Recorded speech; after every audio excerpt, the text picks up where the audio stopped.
السلام علیکم ورحمۃ اللہ وبرکاتہ۔ کل کے بارے میں سے کون کچھ بتائے گا؟ غصے کے وقت کسی کو بددعا دینے کے بجائے دعا دے دینی چاہیے۔ یعنی کچھ تو کہنا ہے، اچھا ہی کہتے ہیں، یقول التی ہی احسن۔ اسراف کرنے والے بدترین امتی ہیں، المبذرین اخوان الشیاطین۔ گڈ۔ یہ بات کتنی اہم ہے نا جو آپ نے یاد رکھی۔ اللہ کرے کہ ہمیں اپنی شادیوں پہ اور پارٹیوں پہ اور زندگی کے عام جب ہم سب کچھ کر رہے ہوتے ہیں اس وقت بھی یہ سبق یاد رہے۔ چھوٹے چھوٹے گناہوں سے بھی بچنا چاہیے کہ چھوٹے چھوٹے گناہ بلکہ کبیرہ گناہ بن جاتے ہیں۔ جن باتوں کے علم نہیں ہے اس کے پیچھے پڑنا نہیں چاہیے۔ سبحان اللہ والحمد للہ ولا الہ الا اللہ واللہ اکبر باقیات الصالحات ہیں۔ والدین کے ساتھ نیکی لازم ہے، خاص طور سے بڑھاپے کی حالت میں ان کو اف تک نہیں کہنا چاہیے۔ جی۔ اللہ کے راستے پہ چلنے کے لیے تیاری کے ساتھ اللہ کی رحمت کی بھی ضرورت ہے۔ احسن رویے سے انسان اپنے دشمن کو بھی دوست بنا سکتا ہے۔ غفلت سے اعمال اور اوقات سے برکت نکل جاتی ہے۔ دنیا کا زیادہ مال ہونے کا یہ مطلب نہیں ہے کہ اللہ کے پسندیدہ انسان ہو۔ دنیا سے تعلق کاٹ کے اللہ کے سامنے کھڑے ہونا، یہی نماز ہے۔ یعنی کھڑے نماز میں ہوتے ہیں اور ساری فکریں دنیا کی ہوتی ہیں۔ بغیر محنت کے آخرت کی بھلائی کی امید رکھنا یا ارادہ کرنا خود کو دھوکہ دینا ہے۔ اگر آخرت میں جنت کی تمنا ہو تو اس کے لیے محنت اور کوشش لازمی ہے۔ احسن رویہ ہو تو دشمن بھی دوست بن جاتا ہے۔ پازیٹیو سوچ ہوگی تو پازیٹیو ریز نکلتی ہیں۔ نحمدہ ونصلی علی رسولہ الکریم، اما بعد فاعوذ باللہ من الشیطان الرجیم، بسم اللہ الرحمن الرحیم، رب اشرح لی صدری ویسر لی امری واحلل عقدۃ من لسانی یفقہوا قولی۔ الحمد للہ الذی کان بعبادہ خبیرا بصیرا، خلق خلقہ فأوجدہ وشرع شرعہ فأحکمہ، لا لشیء سوى ان یعبدوہ وحدہ لا شریک لہ۔ تمام تعریف اس اللہ کی ذات کے لیے ہے جو اپنے بندوں کے بارے میں خوب خبر رکھنے والا اور ان کو دیکھنے والا ہے۔ اس نے اپنی مخلوق کو پیدا کیا اور ان کو وجود بخشا، اور اپنی شریعت کو لاگو کیا تو خوب مضبوط کیا، اور مخلوق کو کسی اور مقصد کے لیے نہیں بلکہ صرف اس بات کے لیے پیدا کیا کہ وہ اس اکیلے کی عبادت کرے جس کا کوئی شریک نہیں۔ 16واں پارہ۔ قال ألم أقل لك إنك لن تستطيع معي صبرا قال إن سألتك عن شيء بعدها فلا تصاحبني قد بلغت من لدني عذرا فانطلقا حتى إذا أتيا أهل قرية استطعما أهلها فأبوا أن يضيفوهما فوجدا فيها جدارا يريد أن ينقض فأقامه قال لو شئت لاتخذت عليه أجرا قال هذا فراق بيني وبينك سأنبئك بتأويل ما لم تستطع عليه صبرا قال ألم أقل لك إنك لن تستطيع معي صبرا۔ اس نے کہا کیا میں نے تم سے کہا نہ تھا کہ تم میرے ساتھ ہرگز صبر نہ کر سکو گے؟ اب خضر علیہ السلام نے مزید سختی کی۔ ان الفاظ میں تنبیہ پہلے سے سخت ہے، اور یہ بھی معلوم ہوتا ہے کہ درگزر 2 دفعہ ہوتا ہے، تیسری دفعہ کوئی معاف نہ کرے تو وہ حق بجانب ہوتا ہے، یعنی سبق سکھانے کے لیے۔ اور اسی طرح یہ کہ استاد کے لیے طالب علم کو کسی عذر کے تحت نہ پڑھانے کا جواز بھی ملتا ہے، یعنی اگر استاد کی کوئی مصروفیت ہے، کوئی وجہ ہے اور وہ نہیں پڑھانا چاہتا کسی کو تو وہ انکار بھی کر سکتا ہے۔ لیکن حصول علم کے لیے صبر بہت ضروری ہے، کیونکہ یہاں پر خضر علیہ السلام بار بار موسیٰ علیہ السلام کو کہتے ہیں کہ اِنَّكَ لَن تَسْتَطِيعَ مَعِيَ صَبْرًا۔ آپ جانتے ہیں کہ موسیٰ علیہ السلام نے علم حاصل کرنے کے لیے سفر کیا اپنے شاگرد کے ساتھ، اور کہا کہ میں اس وقت تک سفر کرتا رہوں گا جب تک اپنی منزل نہ پالوں۔ تو اس سے پتہ چلتا ہے کہ علم کے لیے سفر ضروری ہے۔ پھر اسی طرح سفر میں اگر کسی کو ساتھ رکھا جائے تو اس کا بھی بہت فائدہ ہوتا ہے، کیونکہ اگر انسان خود ہمت چھوڑنے لگے تو دوسرا انسان اس کو مضبوط کر دیتا ہے۔ اور پھر یہ کہ موسیٰ علیہ السلام کے اندر یہ جو ڈٹرمینیشن تھی کہ میں اس وقت تک چلتا رہوں گا جب تک کہ منزل تک نہ پہنچ جاؤں، اور پھر ہوا یہ کہ منزل آئی لیکن پتہ نہ چلا اور آگے چلے گئے، اور پھر بھی ہمت نہیں ہاری، استقامت اختیار کی اور واپس پلٹے۔ فَارْتَدَّ عَلَىٰ آثَارِهِمَا قَصَصًا، اور پھر انہیں اپنا وہ مقصود مل گیا، یعنی خضر علیہ السلام سے ملاقات ہو گئی۔ خضر علیہ السلام جو تھے ان کو اللہ سبحانہ تعالیٰ نے وَعَلَّمْنَاهُ مِن لَّدُنَّا عِلْمًا، اللہ تعالیٰ فرماتے ہیں کہ ہم نے اسے اپنے پاس سے ایک علم سکھایا تھا۔ تو اس سے یہ پتہ چلتا ہے کہ علم کا اصل سورس جو ہے وہ بھی اللہ سبحانہ تعالیٰ کی ذات ہے اور اللہ تعالیٰ ہی سکھاتا ہے۔ اور پھر موسیٰ علیہ السلام نے ان سے کہا هل اتبعک علی ان تعلمنی مما علمت رشدا، کیا میں اس شرط پر آپ کے پیچھے آ سکتا ہوں کہ آپ مجھے اس بھلائی میں سے سکھائیں جو آپ کو سکھائی گئی؟ تو اس سے یہ پتہ چلتا ہے کہ شاگرد کو استاد کے سامنے عاجزی کا، انکساری کا معاملہ کرنا چاہیے اور اس سے پہلے اجازت لینی چاہیے، پوچھنا چاہیے۔ تو اس نے کہا تم ہرگز میرے ساتھ صبر نہیں کر سکو گے، اور جس چیز کا تم نے علم کی روح سے احاطہ ہی نہ کیا اس پر صبر کر بھی کیسے سکتے ہو؟ لیکن موسیٰ علیہ السلام چونکہ اپنے مقصد میں سچے تھے تو انہوں نے کہا ستجدنی انشاءاللہ صابرا، آپ مجھے ضرور صبر کرنے والا پائیں گے۔ تو یہ آپ دیکھ رہے ہیں کہ بار بار صبر کرنے کی بات آ رہی ہے۔ پھر وہ کہتے ہیں اگر تم میرے پیچھے آئے تو مجھ سے کسی چیز کے بارے میں سوال نہ کرنا، یعنی جب تک میں اپنا کام کر نہ چکوں تم نے مجھ سے پوچھنا کچھ نہیں، صبر سے کام لینا ہے۔ لیکن ہوا یہ کہ جب انہوں نے اس کشتی کے اندر سوراخ کر دیا تو موسیٰ علیہ السلام بے چین ہو گئے، ان سے صبر نہ ہو سکا۔ تو خضر کہتے ہیں کیا میں نے تم سے کہا نہ تھا کہ تم صبر نہیں کر سکو گے؟ تو موسیٰ علیہ السلام فوراً معذرت کرتے ہیں، قال لا تؤاخذنی بما نسیت، میں بھول گیا تھا، آپ میرا مواخذہ نہ کریں، آپ مجھے معاف کر دیں۔ پھر دونوں چلے تو آگے جا کر انہوں نے ایک بچے کو قتل کر دیا۔ اب موسیٰ علیہ السلام جو تھے وہ پھر بے چین ہو گئے۔ اس پر انہوں نے پھر کہا، اب یہ تیسری تنبیہ تھی کہ میں نے کہا نہیں تھا کہ تم صبر نہیں کر سکتے۔ قال ان سألتک عن شیء بعدها فلا تصاحبنی قد بلغت من لدنی عذرا، موسیٰ نے کہا اگر اس کے بعد میں آپ سے کسی چیز کے بارے میں سوال کروں تو آپ مجھے ساتھ نہ رکھیں، یقیناً آپ کو میری طرف سے عذر مل گیا۔ پھر وہ دونوں چل دیے یہاں تک کہ جب وہ ایک بستی والوں کے پاس آئے، انہوں نے وہاں کے رہنے والوں سے کھانا مانگا تو انہوں نے ان کی مہمان نوازی سے انکار کر دیا۔ تو دونوں کو وہاں ایک دیوار ملی جو گرا ہی چاہتی تھی، تو اس نے اسے کھڑا کر دیا، یعنی خضر علیہ السلام نے دیوار بنا دی۔ موسیٰ نے کہا اگر آپ چاہتے تو اس پر کچھ اجرت ہی لے لیتے۔ موسیٰ علیہ السلام پھر بول پڑے۔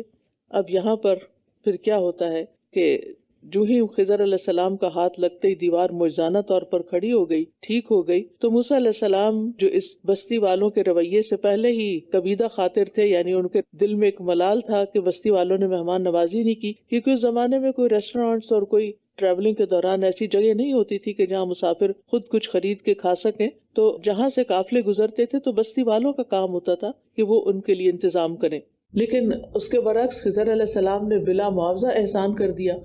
تو وہ بول پڑے کہ بستی والوں نے تو نہ ہماری مسافرت کا خیال رکھا، نہ ضرورت کا خیال رکھا، اور نہ شرف اور فضل کا کہ کتنے بڑے لوگ یہاں سے گزر رہے ہیں۔ شاید انہیں پتہ ہی نہیں تھا کہ ایک موسیٰ ہے اور ایک خضر ہے، دونوں ہی اللہ کے چنے ہوئے بندے۔ تو بعض اوقات انسان کی شکل سے نہیں بھی پتہ چلتا کہ کوئی اللہ کا کتنا بڑا ولی ہے اور کتنا بڑا دوست ہے، اور انسان اس کے ساتھ جہالت کا معاملہ کرتا ہے۔ لیکن اب ہوا کیا؟ قال ھذا فراق بینی و بینک، خضر نے کہا یہ میرے اور تمہارے درمیان جدائی کا وقت ہے، میں جلد ہی تمہیں ان باتوں کی حقیقت بتاؤں گا جن پر تم صبر نہ کر سکے۔ جہاں تک کشتی کا معاملہ ہے تو وہ چند مسکینوں کی تھی جو سمندر میں کام کرتے تھے، تو میں نے چاہا کہ میں اسے عیب دار کر دوں، اور ان کے آگے ایک بادشاہ تھا جو ہر کشتی کو غصب کر لیتا تھا، اور جہاں تک لڑکے کا تعلق ہے تو اس کے والدین مومن تھے، تو ہمیں ڈر ہوا کہ وہ انہیں سرکشی اور کفر سے عاجز کر دے گا۔ تو اس سے یہ پتہ چلتا ہے کہ بعضوں کا چیزیں بظاہر کچھ اور نظر آتی ہیں لیکن ان کی حقیقت کچھ اور ہوتی ہے۔ موسیٰ علیہ السلام کو اس بات کو سمجھنے میں مشکل ہوئی کہ کشتی کے اندر سوراخ کیوں کیا گیا، لیکن اس کے پیچھے ایک بہت بڑی حکمت تھی کہ اگر کشتی میں سوراخ نہ کیا جاتا تو جو بادشاہ ظالمانہ طور پر کشتیاں غصب کر رہا تھا اپنی کسی فوجی تیاری کے لیے، وہ یہ کشتی بھی لے جاتا اور یہ مسکین لوگ تھے اور ان کا کام جاتا۔ اور جہاں تک لڑکے کا تعلق ہے تو اس کے والدین مومن تھے، تو ہمیں ڈر ہوا کہ وہ انہیں سرکشی اور کفر سے عاجز کر دے گا۔ تو اس سے یہ پتہ چلتا ہے کہ مومن بندوں کی آنے والے فتنوں سے حفاظت کی جاتی ہے، اور اللہ کے فیصلوں میں انسان کی بھلائی ہی ہوتی ہے۔ رسول اللہ صلی اللہ علیہ وسلم نے فرمایا جس بچے کو خضر علیہ السلام نے قتل کیا تھا وہ کافر پیدا کیا گیا تھا، اگر وہ زندہ رہتا تو اپنے والدین کو سرکشی اور کفر پر مجبور کر دیتا، تو والدین چونکہ نیک تھے تو اللہ سبحانہ وتعالیٰ نے ان کے ایمان کی حفاظت کی، کیونکہ اولاد فتنہ ہوتی ہے اور بعض اوقات انسان اولاد کی محبت میں وہی کام شروع کر دیتا ہے جو اولاد پسند کرتی ہے، چاہے وہ اللہ تعالیٰ کی نافرمانی کا ہی کیوں نہ ہو۔ فَأَرَدْنَا أَن يُبْدِلَهُمَا رَبُّهُمَا خَيْرًا مِّنْهُ زَكَاةً وَأَقْرَبَ رَحْمًا، تو ہم نے چاہا کہ ان دونوں کو ان کا رب اس کے بدلے اس سے زیادہ پاکیزگی والا اور شفقت میں قریب تر بچہ عطا کرے۔ اور جہاں تک دیوار کا معاملہ ہے تو وہ شہر کے 2 یتیم لڑکوں کی تھی اور اس کے نیچے ان دونوں کا خزانہ تھا اور ان کا باپ نیک آدمی تھا، تو تیرے رب نے چاہا کہ وہ اپنی جوانی کو پہنچے اور تیرے رب کی مہربانی سے اپنے خزانے کو نکال لیں، اور یہ میں نے اپنی رائے سے نہیں کیا، یہ ان باتوں کی حقیقت ہے جن پر تم صبر نہ کر سکے۔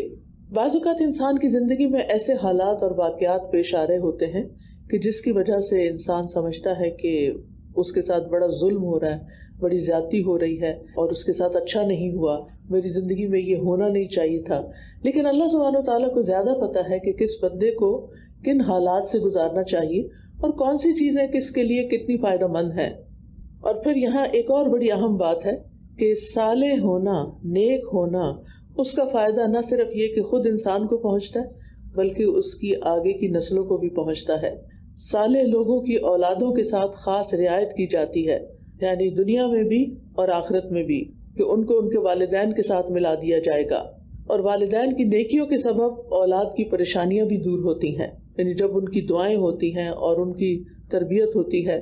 ڈاکٹر نبیل کہتے ہیں مجھے جب نوافل کی ادائیگی میں سستی اور کاہلی ہونے لگتی ہے تو مجھے میرے بیٹے اور دنیا کی پریشانیاں یاد آ جاتی ہیں کہ کہیں نوافل کی ادائیگی میں میری سستی اور کاہلی میری اولاد کی پریشانیوں کا سبب نہ بن جائے، یعنی اگر میں عبادت میں کمی کروں گا تو کہیں یہ چیز میری اولاد کے اوپر اثر انداز نہ ہو۔ عبداللہ بن مسعود جب رات میں نوافل ادا کر رہے ہوتے تو اپنے چھوٹے بچے کو سویا ہوا دیکھ کر کہتے تھے من اجلک یا بنیا، اے میرے بیٹے یہ تیرے روشن مستقبل کے لیے ہے، اور روتے ہوئے اللہ تعالیٰ کا یہ قول پڑھتے وَكَانَ أَبُوهُمَا صَالِحًا، کہ ان 2 یتیم بچوں کا باپ بڑا نیک تھا، لہٰذا اس کے مرنے کے بعد ان یتیم بچوں کے خزانے کو محفوظ کیا گیا۔ وَمَا فَعَلْتُهُ عَنْ أَمْرِي، اور بڑی اہم بات انہوں نے یہ کی کہ یہ سب کچھ میں نے اپنے حکم سے اپنی مرضی سے نہیں کیا۔ ذَلِكَ تَأْوِيلُ مَا لَمْ تَسْطِع عَلَيْهِ صَبْرًا، یہ ہے انجام اس چیز کا، یہ ہے خبر اس چیز کی جس پر تم صبر نہیں کر سکے، یعنی موسیٰ علیہ السلام جن باتوں کی حقیقت اور اہمیت کو سمجھ نہ پائے وہ انہوں نے واضح کر دی۔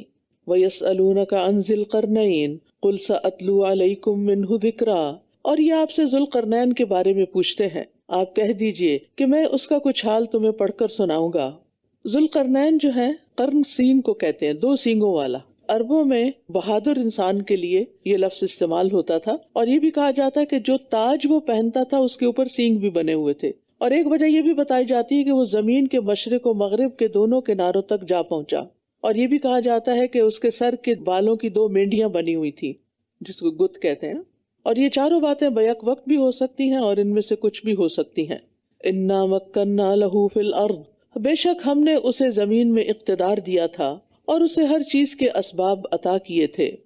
اس کا یہ مطلب نہیں کہ دنیا کی ہر چیز، اس کا مطلب یہ ہے کہ جو اس کی ضرورت کا سامان تھا، جس کی اسے اپنے اقتدار کے لیے ضرورت تھی، مثلا اس کی قوت، اس کی شجاعت، اس کی تدبیر اور رائے، فوج، دولت، اسلحہ، سامان سفر، تعمیر اور ترقی کے ذرائع، یہ سب کچھ اس کو دیے گئے تھے۔ وَأَتْبَعَ سَبَبًا، تو وہ ایک راستے پر چلا، یعنی اس نے اسباب اختیار کیے اور وہ چل نکلا، یہاں تک کہ جب وہ سورج کے غروب ہونے کی جگہ پہنچ گیا تو اس نے اسے ایک کیچڑ والے چشمے میں غروب ہوتے ہوئے پایا اور اس کے پاس ایک قوم کو پایا۔ ہم نے کہا اے ذوالقرنین، تمہیں اختیار ہے، خواہ تم انہیں سزا دو یا یہ کہ تم ان کے معاملے میں اچھی روش اختیار کرو، یعنی جیسا چاہو معاملہ کرو۔ اس نے کہا جو شخص ظلم کرے گا اسے تو ہم سزا دیں گے، پھر وہ اپنے رب کی طرف لوٹا دیا جائے گا تو وہ اسے سخت ترین عذاب دے گا، یعنی ہم صرف ظالموں کو سزا دیں گے، سب لوگوں کو نہیں۔ یہ ہوتی ہے انصاف پسندی۔ وَأَمَّا مَنْ آمَنَ وَعَمِلَ صَالِحًا، اور جو ایمان لائے گا اور نیک عمل کرے گا تو اس کے لیے بہترین جزا ہوگی، اور ہم بھی اسے اپنے کام میں آسان حکم دیں گے۔ ثم اتبع سببا، پھر وہ ایک اور راستے پر چلا، یعنی اس بستی سے فارغ ہو کے ایک اور مہم اختیار کی، اسباب کو اختیار کیا، یہاں تک کہ جب وہ سورج کے طلوع ہونے کی جگہ پہنچا تو اس نے اسے ایسے لوگوں پر طلوع ہوتے ہوئے پایا کہ جن کے لیے ہم نے سورج سے بچاؤ کے لیے کوئی اوٹ نہیں بنائی تھی۔ واقعہ اسی طرح تھا، اور جو کچھ اس کے پاس تھا ہم نے اس کا علم سے احاطہ کر رکھا تھا، یعنی ذوالقرنین جو کچھ بھی کر رہا تھا اللہ سبحانہ تعالیٰ اس کو دیکھ رہے تھے۔ ثم اتبع سببا، پھر وہ ایک اور راستے پر چلا، یہاں تک کہ جب وہ دو دیواروں یعنی پہاڑوں کے درمیان پہنچا تو اس نے ان دونوں کے اس طرف ایسے لوگوں کو پایا جو بات سمجھنے کے بھی قریب نہ تھے۔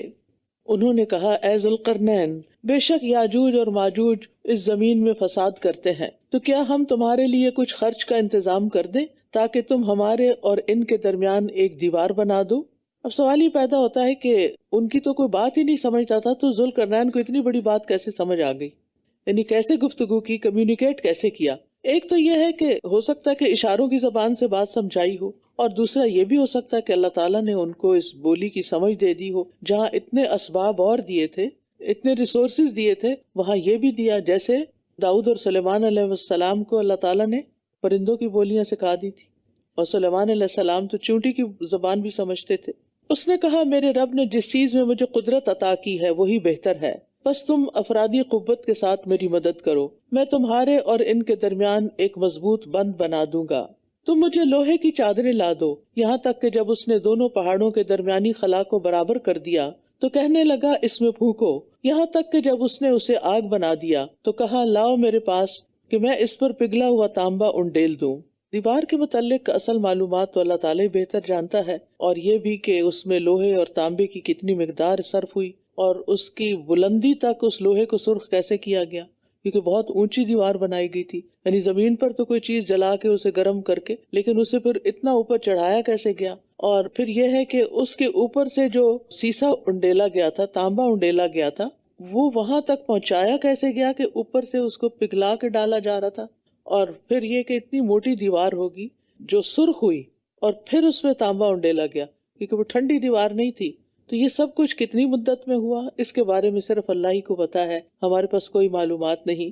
ایک اور بڑی اہم بات یہ کہ ذوالقرنین بذات خود دیوار کی تعمیر میں شریک رہا، یعنی بنفس نفیس خود اس کام میں شریک رہا، بلکہ اپنے ہاتھوں سے یہ کام کرتا رہا۔ حالانکہ وہ بہت قوی مضبوط قسم کا بادشاہ تھا اور بہت ریسورسز تھے اس کے پاس، لیکن پھر بھی اس نے خود کام کیا۔ اور یہی سنت ہے ہمارے پیارے نبی صلی اللہ علیہ وسلم کی۔ آپ کعبہ کی تعمیر میں، مسجد نبی بنانے میں، خندق کھودنے میں بنفس نفیس برابر کے شریک رہے۔ اسی طرح ابراہیم علیہ السلام کے بارے میں آتا ہے کہ خانہ کعبہ کی تعمیر انہوں نے اپنے بیٹے کے ساتھ مل کے خود کی۔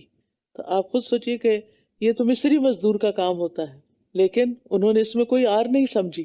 اور اسی طرح یہ کام بھی، اور نبی صلی اللہ علیہ وسلم نے جو کام کی، اور پھر ابراہیم علیہ السلام اور اسماعیل علیہ السلام اللہ کے گھر کو صاف رکھا کرتے تھے، یعنی صفائی کا کام بھی کیا۔ تو کوئی بھی کام چھوٹا نہیں ہوتا، اصل بات یہ ہے کہ انسان دیکھے کہ وہ کس نیت سے کر رہا ہے، کیوں کر رہا ہے، اور اس کے کرنے سے کس کو راضی کرنا مقصود ہے۔ ہمارے ہاں جیسے کچھ کاموں کو بڑا اہم سمجھا جاتا ہے اور کچھ کاموں کو حقیر سمجھا جاتا ہے، تو بعض اوقات ایک معمولی کام جو ہوتا ہے وہ بھی انسان کو جنت تک پہنچانے کا سبب بن جاتا ہے۔ جیسے وہ ایک فاحشہ خاتون تھی جس نے کنویں کے اندر اتر کر کتے کے لیے پانی نکالا تھا اپنے موزے کے اندر، تو اس کو بخش دیا گیا، اس کے بدلے اس کو جنت دے دی گئی۔ اس لیے انسان کے اندر کسی قسم کا آر اور تکبر نہیں ہونا چاہیے۔ جو بھی انسان کو کسی بھی کام کا، نیکی کا موقع ملے وہ کرے۔ ہاں، اگر اس کام کو کوئی اور کر سکتا تو آپ اس کو ڈیلیگیٹ کر دیں اور آپ کوئی اور کر لیں جو آپ کر سکتے اور کوئی اور نہیں کر سکتا۔ یعنی جان بوجھ کر اپنے لیے آسان کام نہیں ڈھونڈنے چاہیے، وہ کام کرے جو آپ کو آتا ہے اور کسی اور کو نہیں آتا۔ تو بہرحال پھر نہ تو وہ اس پر چڑھنے کی طاقت رکھتے تھے اور نہ ہی اس میں کوئی سوراخ کر سکتے تھے۔ اس نے کہا، یہ میرے رب کی طرف سے ایک رحمت ہے، پھر جب میرے رب کا وعدہ آ جائے گا وہ اسے ریزہ ریزہ کر دے گا، اور میرے رب کا وعدہ سچا ہے۔ اب ذوالقرنین کی سوچ مومنوں والی سوچ تھی۔ اس نے دیوار بنا کر اسے اپنا کارنامہ قرار نہیں دیا بلکہ اپنے رب کی رحمت قرار دیا، جس کی بدولت وہ لوگ یاجوج ماجوج کے حملوں سے محفوظ ہو گئے۔ اس کے ساتھ ہی اس کی مضبوطی کے باوجود اسے لازوال قرار دینے کی بجائے کیا فرمایا کہ جب میرے رب کا وعدہ آئے گا تو وہ اسے زمین کے برابر کر دے گا، اور میرے رب کا وعدہ ہمیشہ سے سچا ہے۔ اس سے پتہ چلتا ہے کہ وہ مومن بادشاہ تھا، اللہ پر بھی ایمان رکھتا تھا اور اس کے ساتھ ساتھ آخرت پر بھی۔ اس کے برعکس آپ دیکھیے کہ اسی صورت کے اندر باغ والے نے کیا کہا کہ میرا باغ کبھی برباد نہیں ہوگا۔ تو مومن اور کافر کی سوچ کا بہت بڑا فرق ہوتا ہے۔ اور اس دیوار کے پیچھے یاجوج ماجوج تھے، اور یاد رکھیے کہ یاجوج ماجوج روزانہ دیوار میں سوراخ کرتے ہیں، حدیث سے ہمیں پتہ چلتا ہے، مسند احمد کی روایت ہے۔ اور جب اتنا سوراخ کر لیتے ہیں کہ جس سے سورج کی شعاعیں دیکھ سکیں، تو ان کا سردار کہتا ہے کہ اب واپس لوٹ چلو، کل تم اسے گرا دو گے۔ لیکن وہ اگلے دن واپس آتے ہیں تو پہلے سے زیادہ مضبوط ہو چکی ہوتی ہے۔ یہ سلسلہ اس وقت تک چلتا رہے گا جب تک وہ اپنی مدت کو نہیں پہنچ جاتے کہ جب انہیں نکلنا ہے۔ اور جب اللہ عز و جل کا ارادہ ہوگا کہ اب انہیں لوگوں پر مسلط کر دیں تو وہ اس میں سوراخ کریں گے، اور جب اتنا سوراخ کر چکیں گے کہ جس سے سورج کی شعاعیں دیکھ سکیں، تو ان کا سردار کہے گا کہ اب واپس چلو، کل تم انشاءاللہ اسے گرا دو گے۔ چنانچہ جب وہ اگلے دن واپس آئیں گے تو دیوار اسی حالت پر ہوگی جس پر وہ اسے چھوڑ کر گئے ہوں گے، اور وہ اسے گرا کر لوگوں پر چڑھ دوڑیں گے۔ اور پھر یہ کہ اللہ کے نبی عیسیٰ علیہ السلام اور ان کے ساتھی جو ہیں وہ محصور ہو کر رہ جائیں گے، کیونکہ ہر طرف یاجوج ماجوج پھیل جائیں گے، حتیٰ کہ ان میں سے کسی ایک کے لیے بیل کا سر اس سے بہتر قیمتی ہوگا جتنا آج تمہارے لیے 100 دینار ہے، یعنی اتنے مشکل حالات ہو جائیں گے۔ اللہ کے نبی عیسیٰ علیہ السلام اور ان کے ساتھی گڑ گڑا کر دعائیں کریں گے تو اللہ تعالیٰ یاجوج ماجوج پر ان کی گردنوں میں کیڑے کا عذاب نازل کر دے گا، تو وہ سب ایک انسان کے مرنے کی طرح اس کا شکار ہو جائیں گے۔ پھر اللہ کے نبی عیسیٰ علیہ السلام اور ان کے ساتھی اتر کر میدانی زمین پر آئیں گے تو انہیں زمین میں ایک بالشت بھر بھی جگہ نہیں ملے گی جو ان کی گندگی اور بدبو سے بھری ہوئی نہ ہو، کیونکہ لاشیں ہی لاشیں پوری زمین پر ہوں گی۔ اس پر اللہ کے نبی عیسیٰ علیہ السلام اور ان کے ساتھی اللہ کے سامنے گڑ گڑائیں گے تو اللہ بختی اونٹوں جیسی لمبی گردنوں والے پرندے بھیجے گا جو انہیں اٹھائیں گے اور جہاں اللہ چاہے گا جا پھینکیں گے۔ پھر اللہ ایسی بارش بھیجے گا جس سے کوئی گھر اینٹوں کا ہو یا اون کا اوٹ مہیا نہیں کر سکے گا، وہ زمین کو دھو کر شیشے کی طرح صاف چھوڑ دے گی۔ تو یہ ہونے والا ہے، اور یہ یاجوج ماجوج کے بارے میں صحیح احادیث سے معلومات ملتی ہیں۔ تو اللہ تعالیٰ ہر فتنے سے بچائے۔ اور پھر آپ دیکھیے کہ دونوں مرتبہ عیسیٰ علیہ السلام کا رویہ کیا ہے، دعا، گڑ گڑا کے دعا وہ خود بھی کرتے ہیں اور ان کے ساتھی بھی کرتے ہیں۔ تو مشکلات کا حل یہی ہوتا ہے، جب مشکل آئے اللہ کے آگے آہوزاری کریں۔ وَتَرَكْنَا بَعْدَهُمْ يَوْمَئِذٍ يَمُوجُ فِي بَعْضٍ وَنُفِخَ فِي الصُّورِ فَجَمَعْنَاهُمْ جَمْعًا، اور اس دن ہم ان کے بعض کو چھوڑ دیں گے کہ بعض میں موجوں کی طرح ٹکرائیں، اور سور میں پھونک دیا جائے گا تو ہم ان سب کو اکٹھا کر کے جمع کر لیں گے۔ یعنی اس دن سے مراد ہے کہ ذوالقرنین کی بنائی ہوئی دیوار کے مسمار ہونے کے دن یاجوج ماجوج سمندر کی موجوں کی طرح بے حساب تعداد میں یلغار کرتے ہوئے نکلیں گے۔ اسی کیفیت کو سورۃ الانبیاء میں بیان کیا گیا، وَهُم مِّن كُلِّ حَدَبٍ يَنسِلُونَ، کہ وہ ہر بلند جگہ سے دوڑتے ہوئے اتریں گے، اور اس دن ہم جہنم کو کافروں کے سامنے پیش کر دیں گے۔ وہ لوگ جن کی آنکھیں میرے ذکر سے پردے میں تھیں اور وہ سننے کی استطاعت بھی نہ رکھتے تھے، کیا پھر وہ لوگ جنہوں نے کفر اختیار کیا یہ سمجھتے ہیں کہ وہ مجھے چھوڑ کر میرے ہی بندوں کو کارساز بنا لیں گے؟ بے شک ہم نے تو جہنم کو کافروں کے لیے بطور مہمانی تیار کر رکھا ہے۔ اب یہاں پر آپ دیکھیے کہ بندوں کو جو کارساز بنانا ہے، جیسے مسیح علیہ السلام کو بنا لیا گیا، عزیر علیہ السلام کو، روح القدس کو، فرشتوں کو اور دیگر مخلوقات کو، تو قیامت کے دن ان میں سے کوئی بھی کام نہیں آئے گا۔ قُلْ هَلْ نُنَبِّئُكُمْ بِالْأَخْسَرِينَ أَعْمَالًا، آپ کہہ دیجئے کیا ہم تمہیں بتائیں کہ اعمال کے اعتبار سے سب سے زیادہ خسارے میں کون ہے؟ الَّذِينَ ضَلَّ سَعْيُهُمْ فِي الْحَيَاةِ الدُّنْيَا، یہ وہ لوگ ہیں جن کی ساری کوششیں دنیا کی زندگی ہی میں گم ہو گئیں اور وہ سمجھتے رہے کہ وہ بہت اچھے کام کر رہے ہیں۔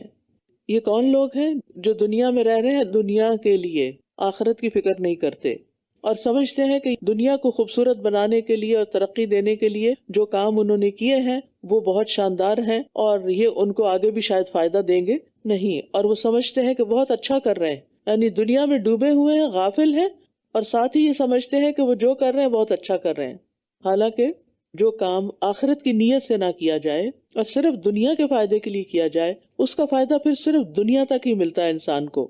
اور پھر اگر عقیدے کی خرابی بھی ہو یا ریاکاری بھی ہو تو مزید عمل کو ضائع کر دیتی ہے، یعنی دنیا کا کام بھی اللہ کی رضا کے لیے کیا جائے تو اجر و ثواب کا باعث ہے، اور دین کا کام بھی دنیا کے فائدے کے لیے کیا جائے تو اس کا کچھ بھی فائدہ نہیں ملنے والا۔ اور اسی طرح آپ دیکھیے کہ تنہائی میں حرام کام کرنے والوں کے اعمال بھی ضائع ہو جائیں گے، صوبان رضی اللہ عنہ سے روایت ہے کہ نبی صلی اللہ علیہ وسلم نے فرمایا، میں اپنی امت کے ان لوگوں کو جانتا ہوں جو قیامت کے دن تہامہ پہاڑوں کی مانند ڈھیروں نیکیاں لے کر آئیں گے، لیکن اللہ ان کی نیکیوں کو فضا میں پھیلے ہوئے غبار کے باریک ریزوں کی طرح بے اہمیت کر دے گا۔ صوبان نے کہا ہے اللہ کے رسول ایسے لوگوں کی صفات بیان کر دیجئے، یعنی ان کی ذرا وضاحت کر دیجئے، کہیں ایسا نہ ہو کہ ہم لا علمی میں ان کی صف میں کھڑے ہو جائیں۔ آپ نے فرمایا خبردار، وہ تمہارے ہی بھائی ہوں گے، تمہاری ہی نسل سے ہوں گے، رات کو تمہاری طرح قیام کریں گے، لیکن وہ ایسے لوگ ہوں گے کہ تنہائیوں میں اللہ کے حرام کردہ امور کا ارتکاب کریں گے، اکیلے میں حرام کام کریں گے۔ تو جو انسان متقی ہوتا ہے وہ صرف اس وقت نیک نہیں ہوتا جب لوگ اسے دیکھ رہے ہوں، وہ صرف محفل میں نیک نہیں بنتا یا مخصوص جگہوں پر جا کر نیک نہیں ہوتا، وہ اکیلا بھی ہو تو نیک ہی ہوتا ہے، وہ تنہائی میں ہو تو بھی نیک ہوتا ہے۔ وہ اس وقت یہ سمجھتا ہے کہ اس وقت مجھے اللہ دیکھ رہا ہے جو بندوں سے بھی زیادہ بڑا ہے۔ تو اس لیے ہم سب دیکھیں کہ ہم تنہائی کیوں چاہتے ہیں، یا اکیلے میں ہم کیا کام کرتے ہیں۔ اور خاص طور پر یہ بہت بڑا فتنہ کہ اس وقت سیل فون پر ہر غلط چیز اویلیبل ہے، یو نیم اٹ، اور جن لوگوں کو اس کی ایڈکشن ہو جاتی ہے پھر انہیں تنہائی چاہیے ہوتی ہے کہ کوئی نہ دیکھے کہ میں کیا کر رہا ہوں۔ تو اپنے بچوں کو بھی یہ حدیث بتائیے کہ ماں باپ ہی کا دیکھنا نہیں ہوتا، سب سے بڑھ کر تو اللہ تعالیٰ دیکھتا ہے، کیونکہ ماں باپ کب تک دیکھ سکتے ہیں اور کتنا روک سکتے ہیں۔ ان کے اپنے اندر ایک ڈیٹرنٹ ہونا چاہیے اور اپنے اندر ایک میزان ہونا چاہیے کہ وہ خود اچھے برے میں فرق کر سکیں۔ یہی وہ لوگ ہیں جنہوں نے اپنے رب کی آیات کا اور اس کی ملاقات کا انکار کیا تو ان کے اعمال ضائع ہو گئے، بس قیامت کے دن ہم ان کے لیے کوئی وزن قائم نہ کریں گے، یہی جہنم ان کا بدلہ ہے، اس لیے کہ انہوں نے کفر کیا اور میری آیات اور میرے رسولوں کو مذاق بنا لیا تھا۔ بے شک جو لوگ ایمان لائے اور انہوں نے نیک عمل کیے ان کے لیے فردوس کے باغات بطور مہمانی ہوں گے، یعنی پیچھے کفار کا صلہ بتایا جا رہا ہے اور یہاں اہل ایمان کی مہمانی کا ذکر ہے۔ اور فردوس ایسے باغ کو کہتے ہیں جس میں تمام باغوں کے درخت، پھول اور پودے ہوں، یعنی ہر طرح کے پودے اور پھل پھول ہوں۔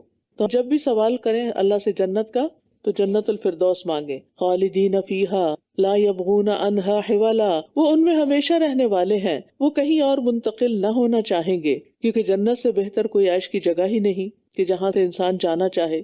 دنیا میں تو ایک جگہ پرانی ہو جاتی ہے تو پھر اس سے انسان اکتا جاتا ہے، لیکن جنت میں تو ہر نعمت پہلے سے بھی بہتر ہوتی چلی جائے گی۔ قُلْ لَوْ كَانَ الْبَحْرُ مِدَادًا لِكَلِمَاتِ رَبِّي، آپ کہہ دیجئے اگر میرے رب کے کلمات لکھنے کے لیے سمندر روشنائی بن جائے تو یقیناً وہ سمندر بھی ختم ہو جائے اس سے پہلے کہ میرے رب کے کلمات ختم ہوں، اور اگرچہ ہم اس کی مانند اور بھی سمندر اس کی مدد کے لیے لے آئیں۔ کوئی بھی محدود چیز، لمیٹڈ چیز، لامحدود کا احاطہ نہیں کر سکتی، یعنی جو چیزیں فنا ہونے والی ہیں وہ انفینٹ کا احاطہ یعنی اس کو نہیں گھیر سکتی۔ سمندر ایک مخلوق ہے جس کی ایک حد اور انتہا ہے، جبکہ اللہ کا کلام اس کی صفت ہے، مخلوق نہیں ہے، اور نہ ہی اللہ کی ذات کی کوئی انتہا ہے اور نہ اس کی صفات کی۔ اس لیے اگر اللہ کے کلمات لکھنے کے لیے سارے سمندر سیاہی بن جائیں اور زمین کے سارے درخت قلم بن جائیں اور اتنی سیاہی اور بھی آ جائے بلکہ مزید 7 سمندر سیاہی بن جائیں، سب کے سب ختم ہو جائیں گے مگر اللہ کے کلمات ختم نہ ہوں گے۔ تو اللہ کا علم کتنا بڑا ہے، انسان کی عقل احاطہ ہی نہیں کر سکتی۔ اور یہ جو بات ہے نا کلمات اللہ، یعنی انلمیٹڈ ہے۔ اب جب دعا کرتے ہیں نا اعوذ بکلمات اللہ التامات، تو میں اللہ کے تمام کلمات یعنی وہ کلمات جو اللہ کے علم ہے ان سب کے ذریعے، کیونکہ اللہ کی صفت ہے نا اللہ کا کلام، تو اللہ کی پناہ بھی لی جا سکتی ہے اور اللہ کی صفات کی پناہ بھی لی جا سکتی۔ تو میں ان سارے کلمات یعنی جو بھی حفاظت کے کلمات ہیں یا اس کے علاوہ کلمات، ان سب کے ذریعے میں اللہ کی پناہ میں دیتی ہوں اپنے آپ کو یا اپنے بچوں کو۔ جیسے ابن عباس کہتے ہیں کہ نبی صلی اللہ علیہ وسلم حضرت حسن اور حسین رضی اللہ عنہ کو دم کرتے اور فرماتے تمہارے دادا ابراہیم علیہ السلام بھی انہی کلمات سے اسماعیل اور اسحاق علیہ السلام کو دم کرتے تھے۔ اعوذ بکلمات اللہ التامۃ من کل شیطان وہامۃ ومن کل عین لامۃ۔ اسی طرح گھبراہٹ کے وقت اللہ کے سارے کلمات کی پناہ پکڑا کریں۔ اعوذ بکلمات اللہ التامۃ من غضبہ وشر عبادہ ومن ہمزات الشیاطین وان یحضرون۔ قل انما انا بشر مثلکم یوحی الی انما الہکم الہ واحد۔ آپ کہہ دیجئے بے شک میں تم جیسا ہی ایک انسان ہوں، میری طرف تو وحی کی جاتی ہے کہ تمہارا معبود صرف ایک ہی معبود ہے، تو جو کوئی بھی اپنے رب سے ملاقات کی امید رکھتا ہو اسے چاہیے کہ وہ نیک عمل کرے اور اپنے رب کی عبادت میں کسی اور کو شریک نہ کرے، یعنی کسی انسان کو، کسی بت کو، کسی پتھر حجر شجر کو، کسی چیز کو نہیں۔ اور اس میں شرک اکبر سے بھی منع کیا جا رہا ہے اور شرک اصغر یعنی ریاکاری سے بھی، کہ جو نیکی کا کام ہے وہ اللہ کے لیے کرے، کسی اور کو بیچ میں شریک نہیں کرے، یعنی کسی اور کو بیچ میں خوش کرنے کی بات نہ سوچیں۔ سورۃ مریم۔ بسم اللہ الرحمن الرحیم۔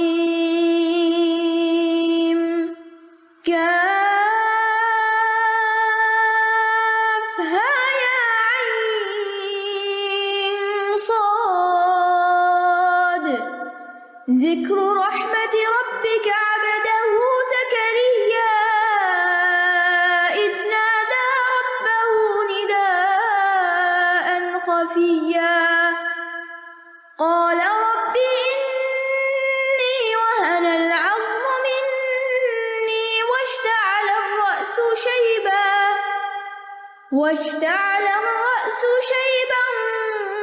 ولم أكن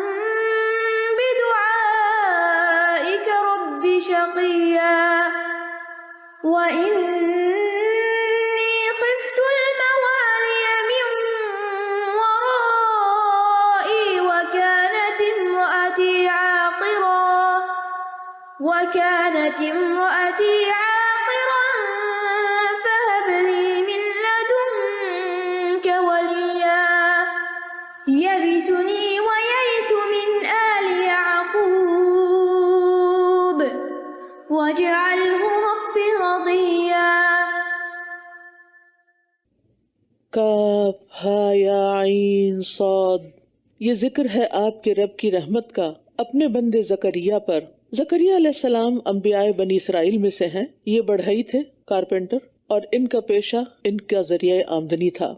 اذ نادى ربه نداء خفیا، جب اس نے اپنے رب کو نہایت آہستہ آواز سے پکارا تھا۔ چپکے چپکے کیوں پکارا؟ کیونکہ دعا ہی ایسی تھی کہ سب کے سامنے اگر مانگتے تو لوگ ہنسنا شروع کر دیتے۔ انتہائی بوڑھے ہو چکے تھے اور اس وقت اولاد مانگ رہے تھے۔ اللہ کی رحمت سے مایوس ہی نہیں ہوئے، ظاہری امکانات بھی نہیں تھے۔ اور دوسری وجہ یہ ہے کہ اللہ سبحانہ تعالیٰ نے بھی ہمیں چپکے چپکے پکارنے کا حکم دیا ہے، کیونکہ جو دعا چپکے چپکے پکاری جاتی ہے اس میں کوئی ریاکاری نہیں ہوتی، دکھاوا نہیں ہوتا، اور انسان کی کنسنٹریشن زیادہ ہوتی ہے۔ اس نے کہا، اے میرے رب، بے شک میری ہڈیاں کمزور ہو گئی ہیں اور میرا سر بڑھاپے سے بھڑک اٹھا ہے، اور اے میرے رب، میں تجھ سے دعا مانگ کر کبھی نامراد نہیں ہوا۔ یعنی جس طرح لکڑی آگ سے بھڑک اٹھتی ہے، اسی طرح میرا سر بالوں کی سفیدی سے بھڑک اٹھا ہے، یعنی انتہائی شدید بوڑھا ہو چکا ہوں۔ تو اس سے یہ پتہ چلتا ہے کہ اگر ظاہری اسباب نہ بھی ہوں تو دعائیں کرتے رہنا چاہیے۔ یہ بہت بڑی اگزامپل ہے۔ آپ کو زندگی میں بہت سی چیزیں مشکل لگتی ہوں گی اور آپ سوچتے ہوں گے یہ نہیں ہو سکتا، یہ بھلا کیسے ہو سکتا ہے۔ آپ اپنے آپ کو نہ دیکھیں، آپ انسانوں کو نہ دیکھیں، آپ دنیا کے وسائل کو نہ دیکھیں، آپ اللہ رب العزت کی قدرت کو دیکھیں، اس کی رحمت کو دیکھیں، اس کے کمال کو دیکھیں۔ اس کے لیے تو کوئی کام بھی کرنا کن فیکون ہے، اس کے لیے کچھ بھی مشکل نہیں۔ اس لیے جو بھی آپ کے زندگی میں آپ کے دل میں تمنائیں ہیں، دعائیں ہیں، مقاصد ہیں، کچھ بھی آپ کرنا چاہتے ہیں تو کوشش کے ساتھ ساتھ مانگتے رہیں، مانگتے رہیں، مانگتے رہیں۔ کبھی بھی نا امید نہ ہو، کبھی بھی مایوس نہ ہو، کبھی بھی اللہ سے ناراض نہ ہو، کبھی بدگمان نہ ہو، کبھی یہ خیال آئے ہی نہ کہ نہیں اللہ میری دعا نہیں قبول کرے گا۔ اللہ نے تو شیطان کی بات بھی مان لی تھی، تو ہم الحمدللہ ایمان والے ہیں، اللہ سے محبت کرتے ہیں، بھلا وہ ہماری دعا کیوں نہیں قبول کرے گا؟ اور اگر اللہ سبحانہ تعالیٰ کی حکمت اس بات کا تقاضا کرتی ہے کہ اس کو یہ چیز دنیا میں دینے کی بجائے اس کے بدلے اس کے درجات آخرت میں بلند کر دیے جائیں تو یہ بھی ہمارے لیے سراسر فائدے کی بات ہے۔ لیکن مایوسی سے نکل آئیں، ظاہری اسباب نہ بھی ہوں تو دعائیں کرتے رہیں۔